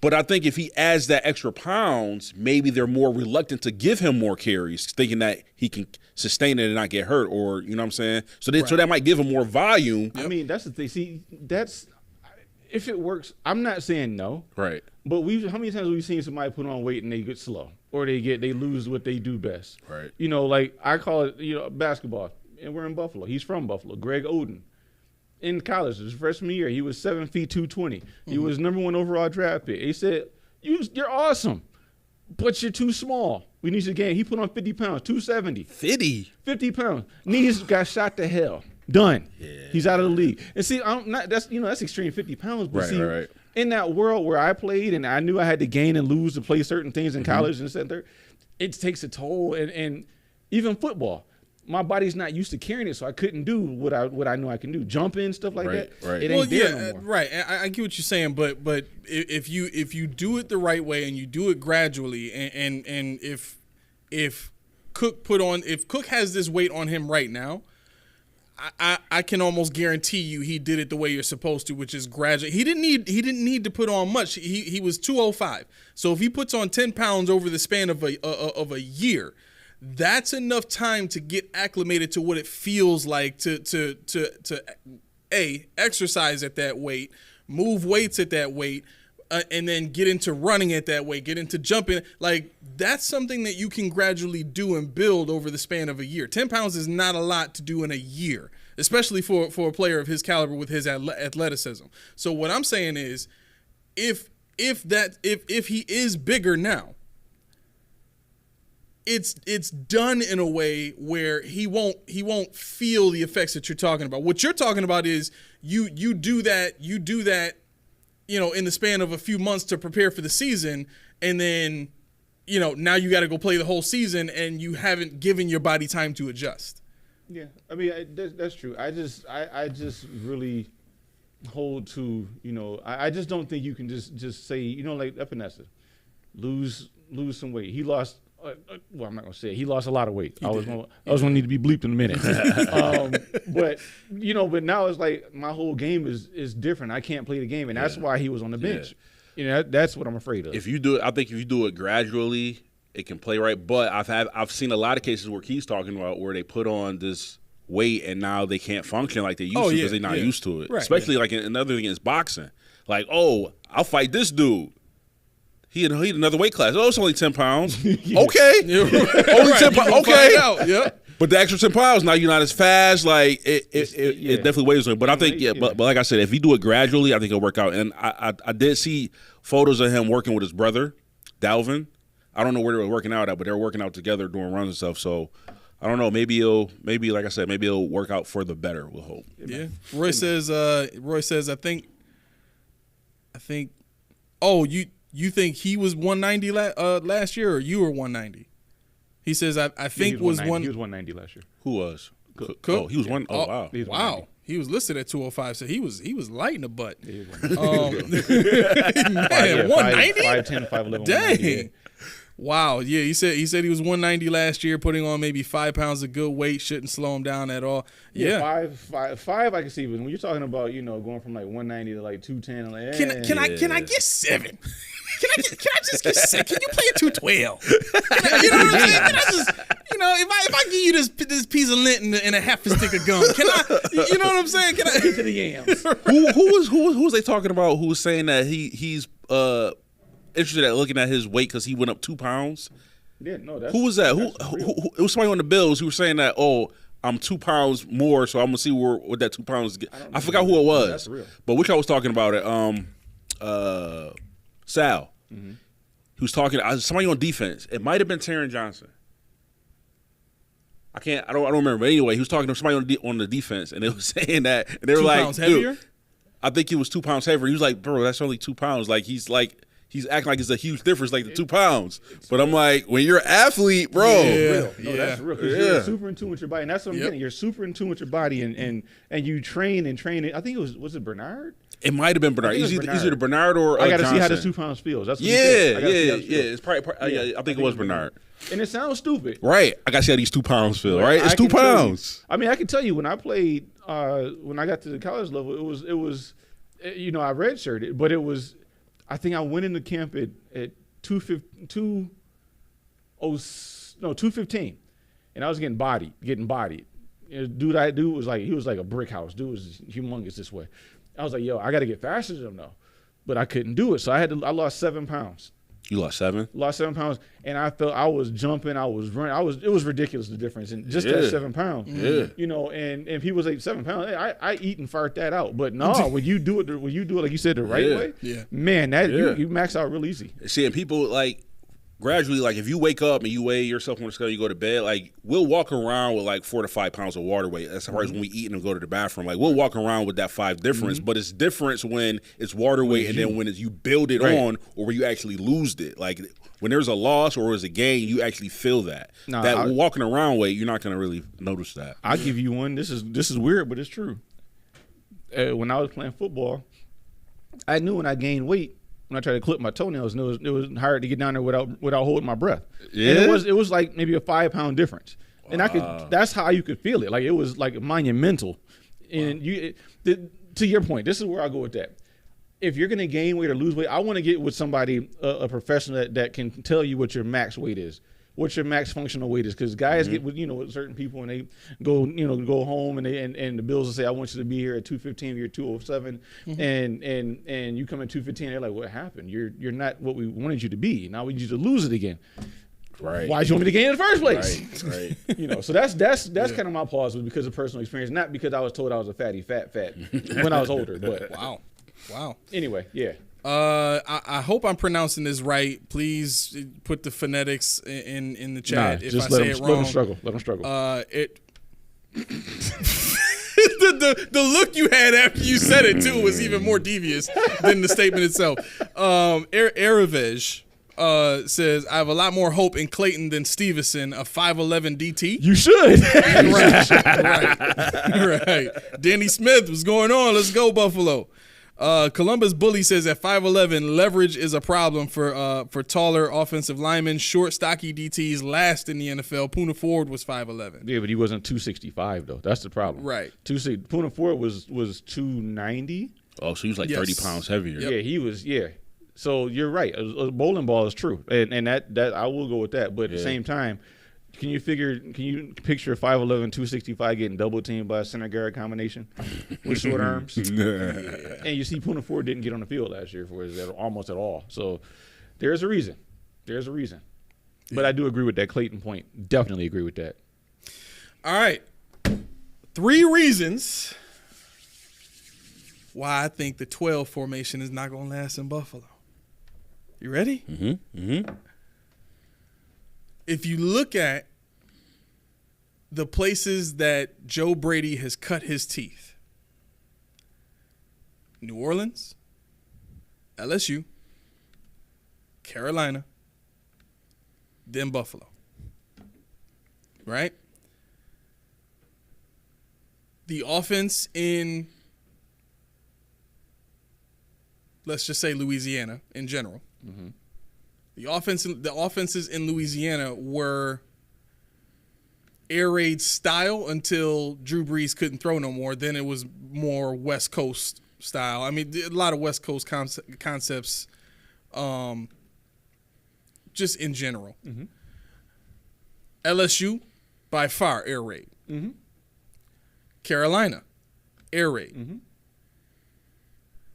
Everything that he's done schematically has been tailored towards great route concepts.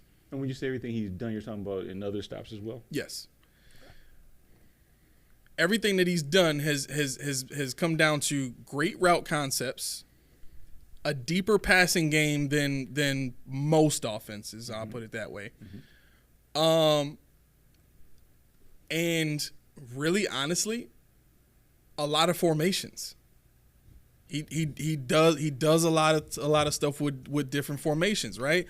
So when I calculate all that and then you kind of get the impression based on what Josh is saying in terms of having to change his footwork and throwing motion and all that kind of stuff to fit some of the stuff that they're doing with the offense. Why would he have to change this much to play in a pro-style system that he has already played in? Granted, Ken Dorsey's route concepts and you know the overall structure of his offense was faulty and Josh hated it, but if the goal was to stay in a 12 formation, why do we need to change all this stuff about the way Josh plays the position? You didn't say this is going to be the part I was going to get pissed off at.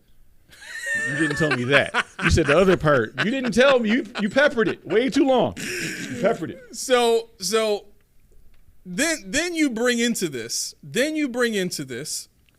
What Joe Brady has said in terms of his own description of how he builds an offense. He said, I don't come in with a scheme. I take a look at the players I have, and I do what they do best.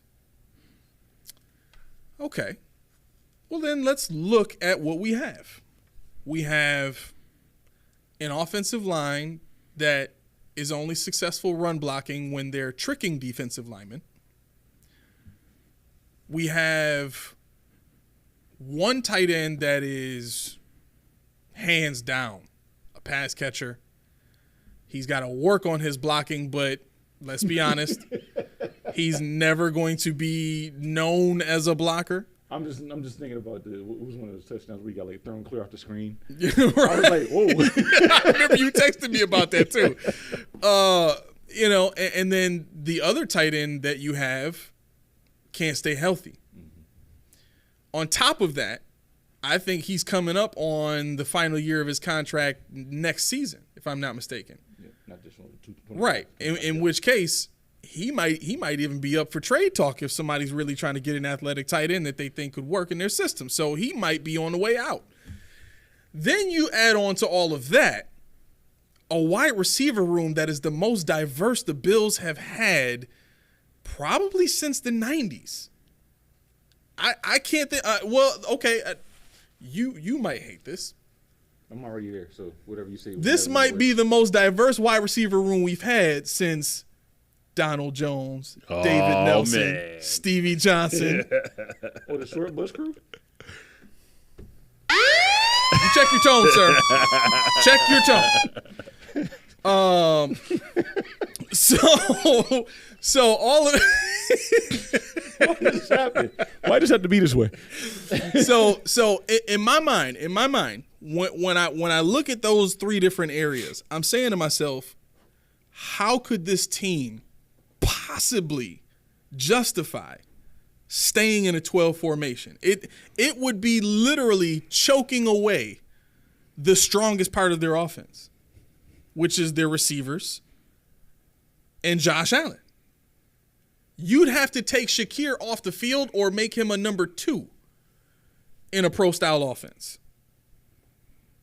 I was going to say even go further. I mean, we just talked about it. I know how you feel about Ray Davis, but James Cook in an air raid out of the backfield. That's amazing. That would be crazy. Exactly. And that's what they did with Kamara. And that was what? An air Coryell, a.k.a. air raid, exactly. Which I was screaming for until we got to it. Right. And you think about it, they had Kamara and they had Ingram. Yes. Yeah. The same Ray Davis / Cook. But I'll double down on I don't think Dalton Knox is here next year. Man, I'll double down on that. Here's why. Especially if you Key, listen. Now don't get me wrong, I do like Knox, but I'm be honest, we don't need him if we got Kincaid. We don't need him. And he's already overpaid as is. You just stepping deeper. I'm just saying he's already overpaid as is. He's way overpaid. So what they ask him to do? Yeah. What is his number now? I don't even know what he is now. I know it was 14, but he took a pay cut. So whatever. So I can. To me, I think this is if he stays healthy, I think this is his last season in Buffalo. Yes. Especially if Kincaid pop again, and like goes into like elite tight end status, he's definitely gone. Definitely gone. With your tongue over here. Wait just a minute. Just pull up the cap number. Where you at? 14 million? 14 $14 million. Don't give me. Hold up. Huh. I could be wrong. I'm not. I haven't backed this or checked this, but I vaguely remember somebody saying he's top 20 paid tight end. Probably. Yes. Probably. Yes. Yeah. Yep. Right. So why would you have that when he's not even your number one tight end? Right. You ain't gonna pay him. You ain't gonna pay your backup more than your number one.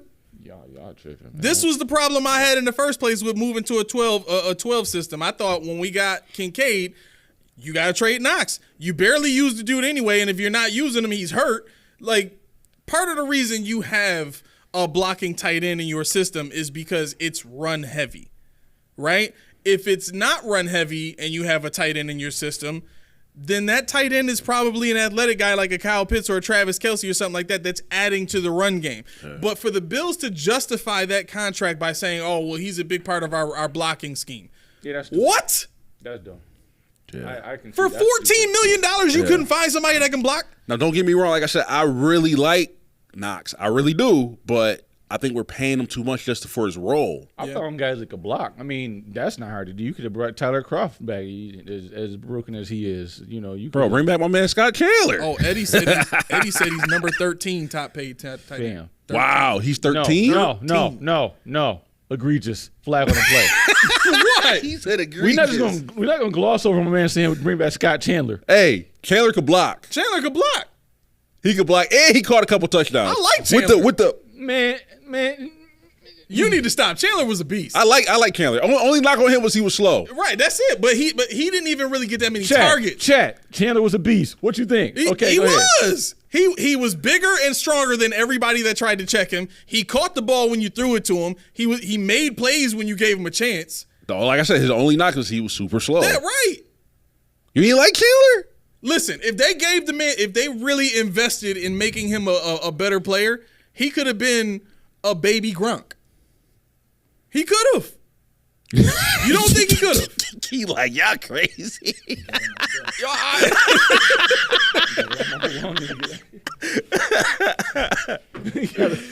Oh my gosh. See, there you go. Columbus Bully says 6'6" was a problem. He may have been 6'7". See, he's big. He like, nah. Come on, Key, what you got? Come on, Key.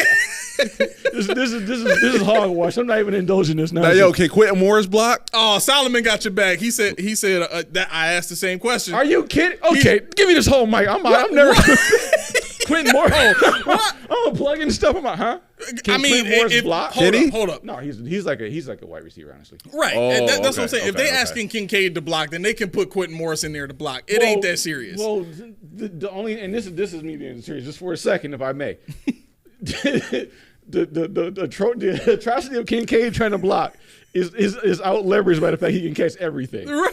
If you say this man gonna block, and that's all he's gonna do, right? That's why we asked the question: Can Morris block? Because if Kincaid can barely block and Morris can block a little bit, both of them can catch passes. That's a great 12 formation. That those two dudes would be raw in a 12 formation. Because now you got two athletic tight ends that can go out there and catch the ball and make plays. Now, I'll ask you this. Because I know what a 12 is, but I really haven't seen nobody run it except like New England back in the day. Yeah. Would it be more beneficial to have one like Kincaid, like a pass catching tight end and a blocking tight end, or do you want both receiver type tight ends? No, so the perfect formation for the new age basing the NFL, which is the nickel 13 formation that the Chiefs do, is the best one. That it just did on us on that what was a third down that we had. Right. Our nickel formation out. Because they had three tight ends, two. So that's one running back, three tight ends, one wide receiver. No. Yeah. Yes. I'm sorry. Yes. Right. That's okay. Okay. Yeah. So the Chiefs did that last year, and one of the tight ends they had was just a blocker. Okay. You know what I'm saying? But they had the other Skylar Gray or something like that. Whatever the tight end Gray. Yeah. Gray was a pass catching tight end, and then Kelce was the other one. You know what I'm saying? So if they did something like that, where you know, they brought Quentin Morris and Kincaid on the field to be the pass catchers, and then Knox was the blocker. Okay, I see. That's cool, but you still can't justify paying Knox $14 million this year. Right. Yeah, I'm still in mind. I know I'm gonna get flack. Don't really care. What did Solomon say? You didn't. He had your back. He said, "Stop this stop this Chandler suspect." there you go. You got. Thank you, sir. We just got a rush of them. Eddie says Gronk may not have been Gronk without Brady. I mean, they were together. They're pretty much like Gronkalicious, man. Yeah, I don't know. Like his combination of strength, athleticism, and hands, though.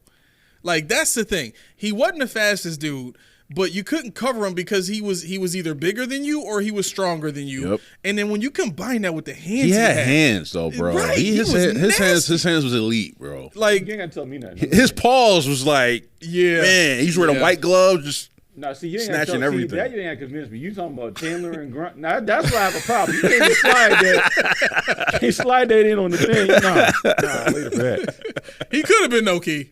He could have been. I could have been Kareem Abdul-Jabbar.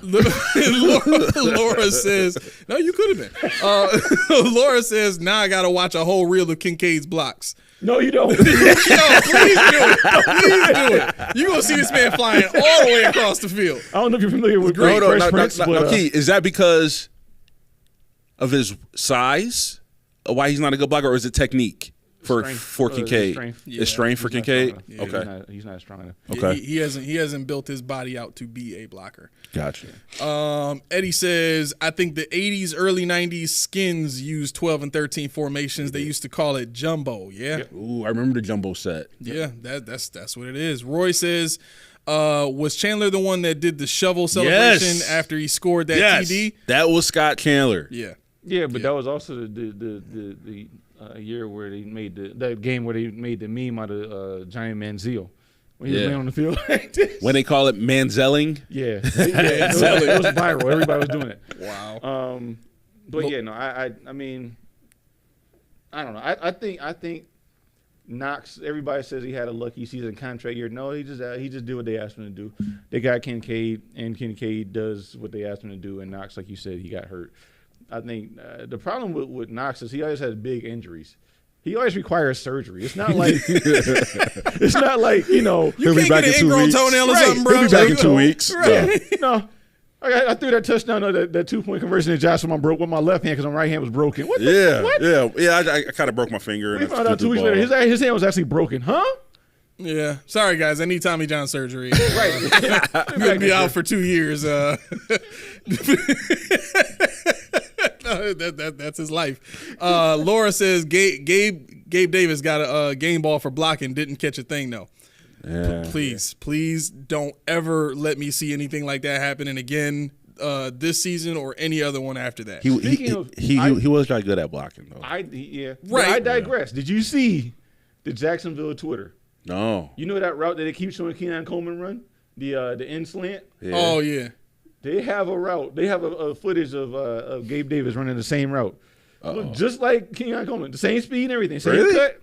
And Jackson was like, yo, look at the speed. Look at this. Yeah, I will. And then Bills fans are like, yo, fam, he's not going to catch anything. He said, look at the speed. They were like, look at, he looked fast. He did look fast. However, but dude, they got Kirk and Thomas on the team. Exactly. What do you mean speed? They're the speed guys. Yeah, but I'm not saying he's slow, but you should, because he is. But that was the makeup. Like it's like the fact that the people in the know, like us Buffalonians, we know what Gabe Davis is. We know he could be all right. Yeah, but to say look at the speed and Gabe Davis in the same sentence, that's egregious. Hey, now what if his hands get better because Trevor Lawrence don't throw as hard as Josh? That's I true. don't know if he had hands or not. Did he really drop the ball? He just wasn't fast enough to get to the ball. You know what? Now that you said it, he don't really have drops. It's just he never got to the ball. Most of his misses because he never got it or he couldn't get it. He didn't really fumble it. He had some drops, but for the most part, it just wasn't to him. He just was like, That's outside looking and got a jet. All right, peace, my man. Oh, my man, see you later. Tibonius Lex. Yes, I feel like I gotta sir. say it like that every time. Like, it's the only way I could justify. Like, then the name is just so raw. Like, you have to say it like a WWE name. He said, "No, you don't worry about being late, bro. You at work, right? Or you just got out of work? One of the two." Solomon says, "Man, don't boost Chandler stats." Thank you, Solomon. T-Bone says, "Yo, saying speed to describe Gabe is wild." Right. Oh my goodness. Laura, you be saying some borderline affectionate stuff. She said to Bonus, "You left me unsupervised, not the best idea." What does that mean? Like the intimacy with some of these chats, man. Like, no, I'm just joking. I'm joking. Let's see. Okay, Scott Chandler, 7 seasons for 4 teams, 205 catches, 2,003 yards, and 21 touchdowns. Again, see, he didn't get a lot of opportunities. Listen, he was a blocker, a blocking tight end. Right. That's his job. Look up how many targets he got. That ain't the point. No, that's not the blocking isn't the point. No, I didn't say he couldn't block. You said that No! you mute me. Look up the man's targets. I don't want to. Hey, it's right fine, there. fine. I got you. Hey, Fine. listen. I got you. I'll tell you this though, Key. If he had at least 4.5 speed, Who? Chandler, he would have been way. Oh my more, gosh, He would yes. have been borderline Pro Bowler tight end. No doubt. 6'7", 270 at 4.5 speed. He would have been the next thing. That's what I'm saying. But so he was not, I know. so we ain't gonna I know. win. So what? He probably ran like a 4.8 or 4.7. I know he Right. was slow. That's Yeah, the he only was- knock on him is he was slow. You put some speed on my man, he would have been nice. It is also one of the reasons why I wanted Darnell Washington. Well, Darnell Washington is the guy that he's talking about, the 4'6". Wait. He's that big and Yeah. Dude with is 6'7", 260. and he can fly. 270. And he can go 4.5. Yes. Yeah. Bro, He was he's phenomenal. nasty, bro. Whose team is he on? Pittsburgh. Yeah, Steelers. Figures. And, right, and they barely use him They because don't he's use playing him. behind. He's not even starting. Yeah, he's not even starting. Because they got Fryer move. Yes. But if Fryer move is kind of injury prone. If he go down, I'm picking That's him probably up. why they. But I'm picking him up. Again, you draft a guy like that, he need to be on the field. Yeah. Like Pittsburgh could have absolutely justified playing a 12 formation when you got Freiermuth, who's a great pass catcher and playmaker, and you put Darnell Washington on the other side of that. Yeah. Both the dudes can block. Both the dudes can run right. Like, come on, man. Like, I don't know. Maybe it's just me. The Legend of Scott Chandler, real quick. 2000, and we'll just go. We'll do the whole thing. 2011, 46 targets, 38 catches. Ooh, Wait, that's good. Wait, That's wait. good. Nope. Uh-oh, Nope. uh-oh. The year after, then everybody said, Uh-oh. let's boost him up to 74 targets, 43 catches. Okay. We said, you know what? There's still meat on the bone. 2013, 81 targets, Ooh. 53 catches. Okay, no. that's better than 50. Hold up. Who was his quarterback, though? What that mean? If he had a crappy quarterback. Quarterback, though. The whole time he had I think it Fitz? was Fitz. Oh, okay. Ah. Fitz was decent. Yeah, was decent. yeah, but Fitz was good So for trying to fit the ball in explain tight. why 81 for 53. Because he's trying to throw it. Okay. You don't think that's decent? That leave him. 53 and 81? Take Scott Chandler's name out. No, we not But going to do that right now. and we know what was Fitz's problem. Right. Who's- He's late. Fitzpatrick. What was his problem? He's late. Arm strength. And then what will happen in games? He Who's would your do check down? what? He Who's would your do check down what? supposed to be? Huh? Who's your check down supposed to be? The running back. The running back. But running back. 81 targets for Scott But, Chandler. hold on, Check down. hold The ball got to him. it goes to my point though. He threw a lot of interceptions. Right. So some of those targets were probably picks. Bam. So 30 targets unaccounted for. So put it this way. All right, so he had I know 80 Fitz targets. had a couple of them. Okay. He had 80 targets. If he would have had 60 catches, that would have been great. But he had 53. So that's 7 he missed. And I guarantee you 4 of those was picks. Well, you pulling numbers ambiguous. How many? He had a What year career was of that? 55.6% success rate. That's where he was. 55%. How many interceptions did Fitz have in 2013? I can look it up. I can look it up. You know And what? he was known to throw red zone interceptions too. You can kick rocks. How'd the ball get to Scott Chandler? You know you can shut. Oh, it's EJ Manuel. Oh, That's even better. Your boy. Look at his face. Look at his face. Right, he butt hurt right now. No, He butt hurt right now. Wait. This is how I can fix No, it. you getting a whole nother one for that. This is how I can fix it. Hold on. What? He had 90 receptions. So what happened to the other, let's say, 23 unaccounted for targets? Where'd they go? He wasn't throwing to the outside, so they was all Scott I don't Chandler. give a damn. 81 targets, 53 catches. Somebody explain this to me. Yo. Go on with your other. I done wasted all your time. What are your other 212? I done stated my 3 points already. We can move on if you want. It don't even matter. Because he needs to be evaluated. Scott Chandler was the hot button today, I folks. can't leave this room. He was the hot button today. Laura said, I haven't thought about Scott Chandler in 3,600 moons. You shouldn't. I will say, but see, this is what Scott Chandler is. Scott Chandler is the same reason why I felt the way I do about Kyle Williams. Scott Chandler was the darling, the safety valve, the man on a terrible unit. Yeah. You know, it was on, and that's real. He was a man on a terrible. Scott Chandler was reliable. He did have hands. He was strong. He did have red zone. He was money in the red zone. Yeah. But what you wanted, especially with these guys, I mean, with EJ Manuel in 2000, that was his rookie year. Mm-hmm. He had T.J. Graham, Marquise Goodwin, duds. He had Robert Woods was good. Stevie Johnson was only good with Fitz. You know, say what you want. He was good with Fitz. He was killing with Fitz.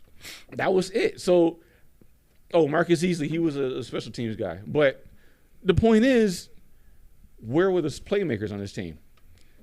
This is borderline the team that Brian Moorman was our best player. Yo, those wide receivers you spit, they had all speed, but they couldn't. Exactly. They could not play, dude. Right. They could not play, man. Yep. Yeah, they were all. Yeah, I think, this might be our tallest wide receiver unit we've ever had. Oh, yeah. sure. Easily. For sure. Easily. That gets me excited, man. Yo, they make. I don't know if you watch Shout, but they make a lot of excuses for these wide receivers, though. Really? Yeah, they were like, oh yeah, we got Claypool if he keeps his head together. We got KJ Hamler if he stays healthy. We got MVS if he stops dropping the ball. And I'm like, there's always an if attached to it. and that's just in training, in the off-season training activity they're doing. I'm like, who's doing good then? I mean, there's a reason. I don't want to hear Chase Claypool is our best wide receiver, even though I know he's excellent. I know he was excellent at Notre Dame. Right. You know, I don't expect Keon Coleman. Guys, trust me. Keon Coleman is going to go through his growing pains. Right. He's never had a quarterback like Josh Allen. Learning an offense in this situation, and we're in a Super Bowl window. Mm-hmm. Yes, Emmanuel Acho. I know you're watching. You're probably somebody. I saw that. How dare him? Yeah, I got. It's completely closing now. Get out of here. No. He said if you peel away the drywall and get to the bars, you can see the sunlight, but you ain't gonna get there. But my thing is this: like, I don't want people to look at Keon Coleman and say, "Oh man, that's our number one guy. He's gonna take us to the promised land." If he does, he does. Right. But we've seen Buffalo do this before. Right. They latch onto something because of the yellow jacket, because of the cookie, because of the 3 touchdowns in 90 seconds on the. That's our guy. He's gonna be excellent. Now, when he falls short of your dream, your expectation, he sucks. And now you're gonna start sending death threats. You're gonna start tweeting. And don't put him on the pedestal. Don't do put him there. that. Don't do that. Let him see what he's gonna do, what he's gonna develop into, what he's gonna be. Don't say, "Oh yeah, he's our guy." Like no, like let him work for it. Let him get it. I think that's why I said he's a number 2, because I don't want to say I know, but in my heart of hearts, that's his floor, a number 2. Now if he goes around a Claypool or Larry Fitzgerald, man, I'm wrong, but I'm right because I said that's his floor. Right. Now if I say he's the bona fide number 1, he's our ex like Bean says, and he just doesn't get it together, like yo.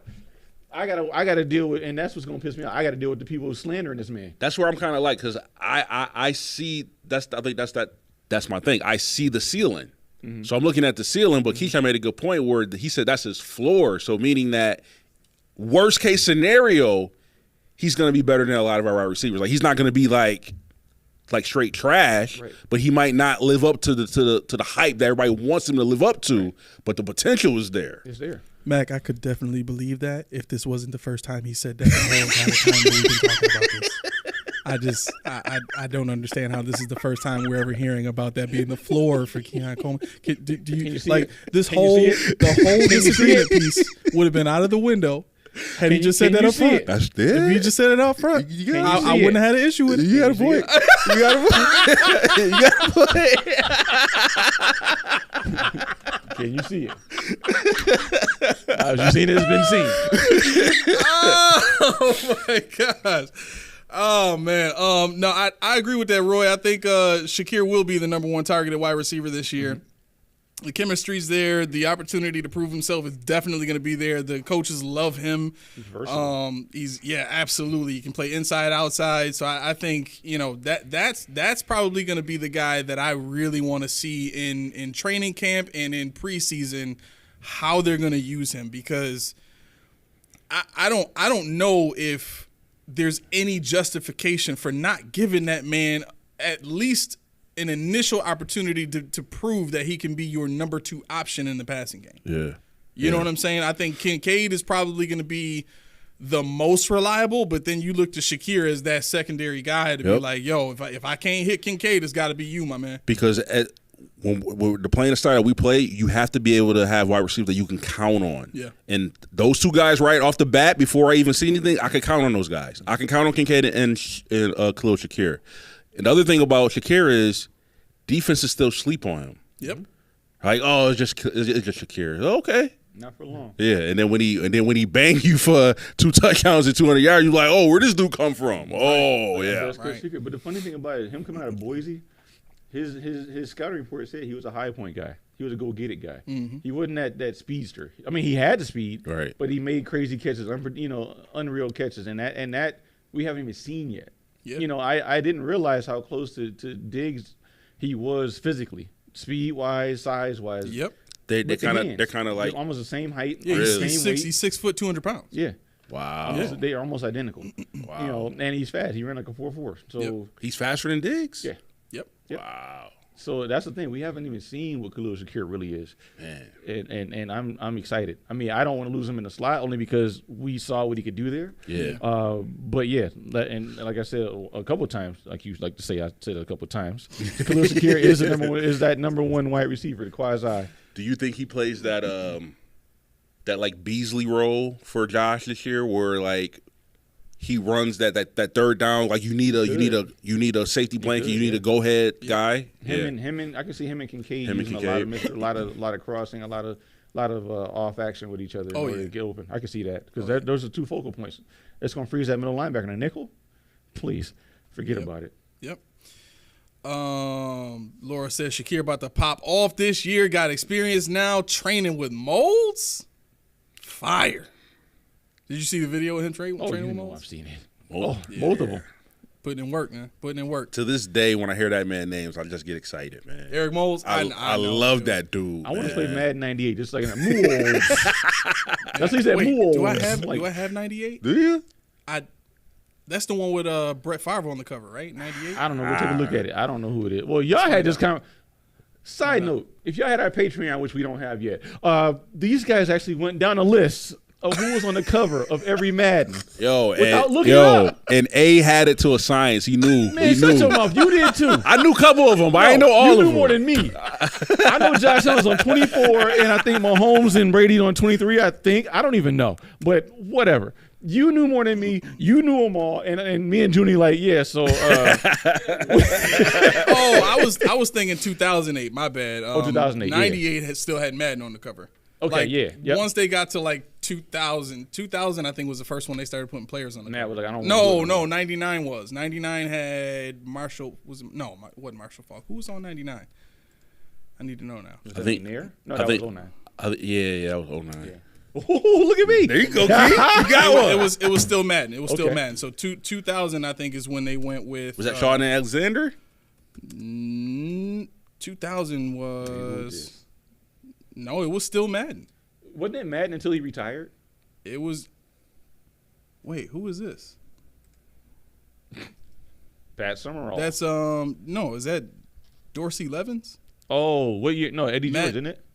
No, for the Packers. It had to be Dorsey Levens. Yeah. What year was that? 2000. That was Madden 2000, yeah, for PlayStation 1, and then I think 2001 is 2001 is Marshall Faulk, and then 2002 is Dante Culpepper, if I'm not mistaken. 2001. Yeah, 2001 was Eddie George. Yeah. Oh, it is Eddie George. Okay, that's right. I forgot about that one.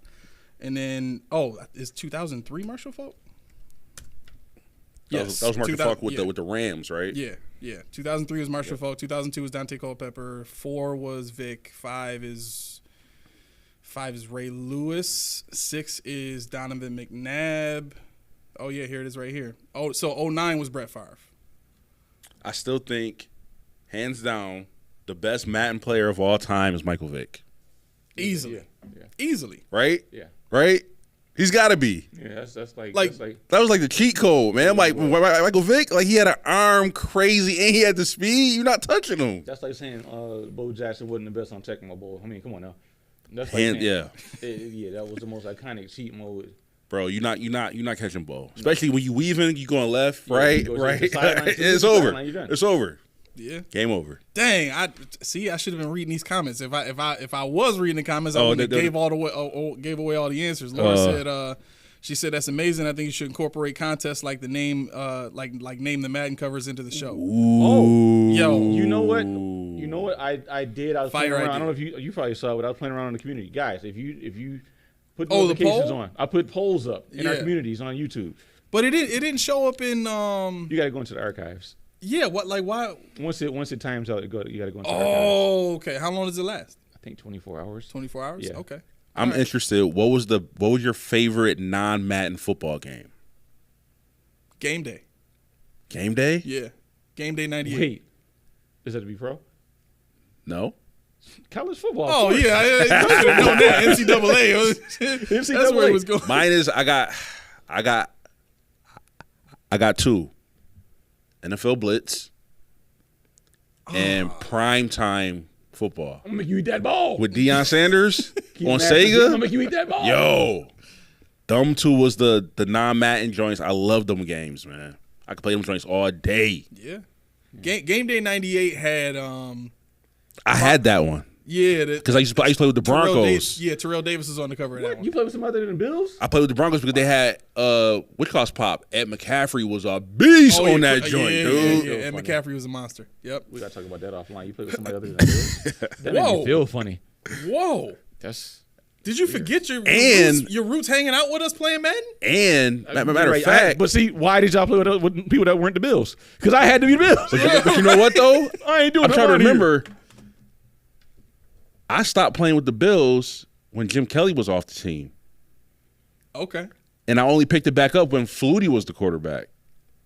Dude, I was playing with Quinn early. I refuse. I was playing with Quinn early. I was No. playing with Eric. No. Moles was on the team. Who was the quarterback? It didn't matter. Moles was on the team. I didn't care. Oh my God. I refuse to play with Van Pelt. Nope. Todd Collins. Nope. mean, I'm not playing with him. I'll take Van Drew Pelt Bledsoe over was all on the them. squad. Huh? Drew Bledsoe was on the squad. Yeah. with I would have played Moles. with Drew. I would have played with Drew. I would have taken Van Pelt over all of them. Todd What? Collins, yeah. I hated Van Pelt. Rob Johnson, Todd. Give me Van Pelt. Over Bledsoe? No, over Todd Collins and Rob Johnson. Okay. Yeah. Oh, I hated those guys, dude. Yeah, Ooh, yeah. I hated playing. It used to piss me off. I think we will do stuff like that. Like we could just dive into our childhood stuff and just come up with contests and everything. That'd be dope. That'd be dope. All right, it's Keyshawn getting fired time. They ain't, after the last couple of days I had, they ain't letting me go. they ain't letting him go no way. They ain't letting your boy nowhere. Why? You saved him from a crisis or something like that? What happened? I've saved him from multiple crises at this point. It's sad. Jeez. Wow. Okay. All right. Well, let's get it cracking. OLI already left, so I got a little bit of space here. He gonna come back. He know what time to come back. Yeah. He gonna check. He gonna hit me in the comments. You went over. I want my money. All right. If you're hearing that music, it is time for us to dip out of this piece. I gotta go get some dinner, folks. Listen, if you have not done this already, you are wasting time. Hit that like button, hit that subscribe button, hit that bell, make that thing so you Ring-a-ling-a-ling. can get notifications when we give notifications so that you can hang with us whenever we out here, baby. this is where it's at. We're trying to make this place the destination for anybody that want to hang out, talk bills, talk whatever. You know what I'm saying? Like, I think that's the other thing too. Like, we want to try to make it fun to talk about whatever. Everything. You know what I'm saying? I talked about the crazy bus driver. I talked about the license plate. I'm talking about my son. Yeah. I don't care. I'm gonna talk about it. Yeah, definitely. Hit us up on social media. We are everywhere. We are on Spotify if you like to listen to podcasts. The ones that I'm posting are video version, but obviously with Spotify you can just listen to them if you don't have YouTube Premium, which allows you to kind of do that with YouTube. If you have not done so yet already, please like and subscribe my oldest son Junie's podcast, Basketball Truth and Knowledge, right? I'm getting that right? Okay. He just shot another podcast. The finals have started. Somehow Dallas got blown out the water. I don't know how that happened, but I'm told that's a one-off. Porzingis. Yo, Porzingis. Yo, that man was shooting the lights out of the building. First game back. Right. He forgot he was on 90 seconds. Oh well. The man just crossed the halfway line. I'm not a basketball Did you restart it? Huh? Did you restart it? I surely did not. You was on 90 seconds. Man, all right. Roy Collins says, next show, favorite cartoon superhero from your childhood. Oh, easy. Oh, that's easy. All right, don't say nothing. Don't say nothing. I gotta do research. Okay, go ahead. I'm on it though. Wow. What up? Wow. Thank you, Laura. She said, Aramis, happy birthday. This is an opportunity to start another chapter of life. Yeah. You're only getting better. I aside, appreciate having man. you in the show in my life. You make a difference. Hey, that's all I've ever wanted to do. Yes, sir. 40 Fournier, baby. But don't. Okay, 48. How about that? Can we just call you 48? I'm not gonna ask. Ooh, 48. I like that. 48, yes. That's 48. kind of dope. That's hot. I'm not gonna lie. That's hot. Okay. It sounds like my last That's name. hot. It sounds like my Yo, I like you might that. I might have to coin that. like I got you. I might have to trademark that one. Put it on a You hat. got it. You got it. I Man. want one too, though, man. I got a year some change to go. I already got one, but I can tell you what it is. I got like a year and a half, though. I got it written down. Don't worry about it. Is it hot as his? I got you. It gotta be hot. I got you. I did, Roy. I paid her to say it. Now what? Now Roy said, who paid you to say that to Laura? All right. We got to get out of here. Thank y'all for hanging out. I'm going to write down all these announcements so I don't be forgetting stuff because I stay forgetting stuff. But that's it. This has been the Post Podium Podcast, home of the All Truth, No Sodium Takes. I've been your co-host, Aramis. Melly Mac. And in this world, in this climate, I want y'all to know, to the side, love y'all. Take care of yourselves. All day long. 40K. That's it. All day, every day, twice on Sunday, right? All right. Y'all take care. Peace. Peace out.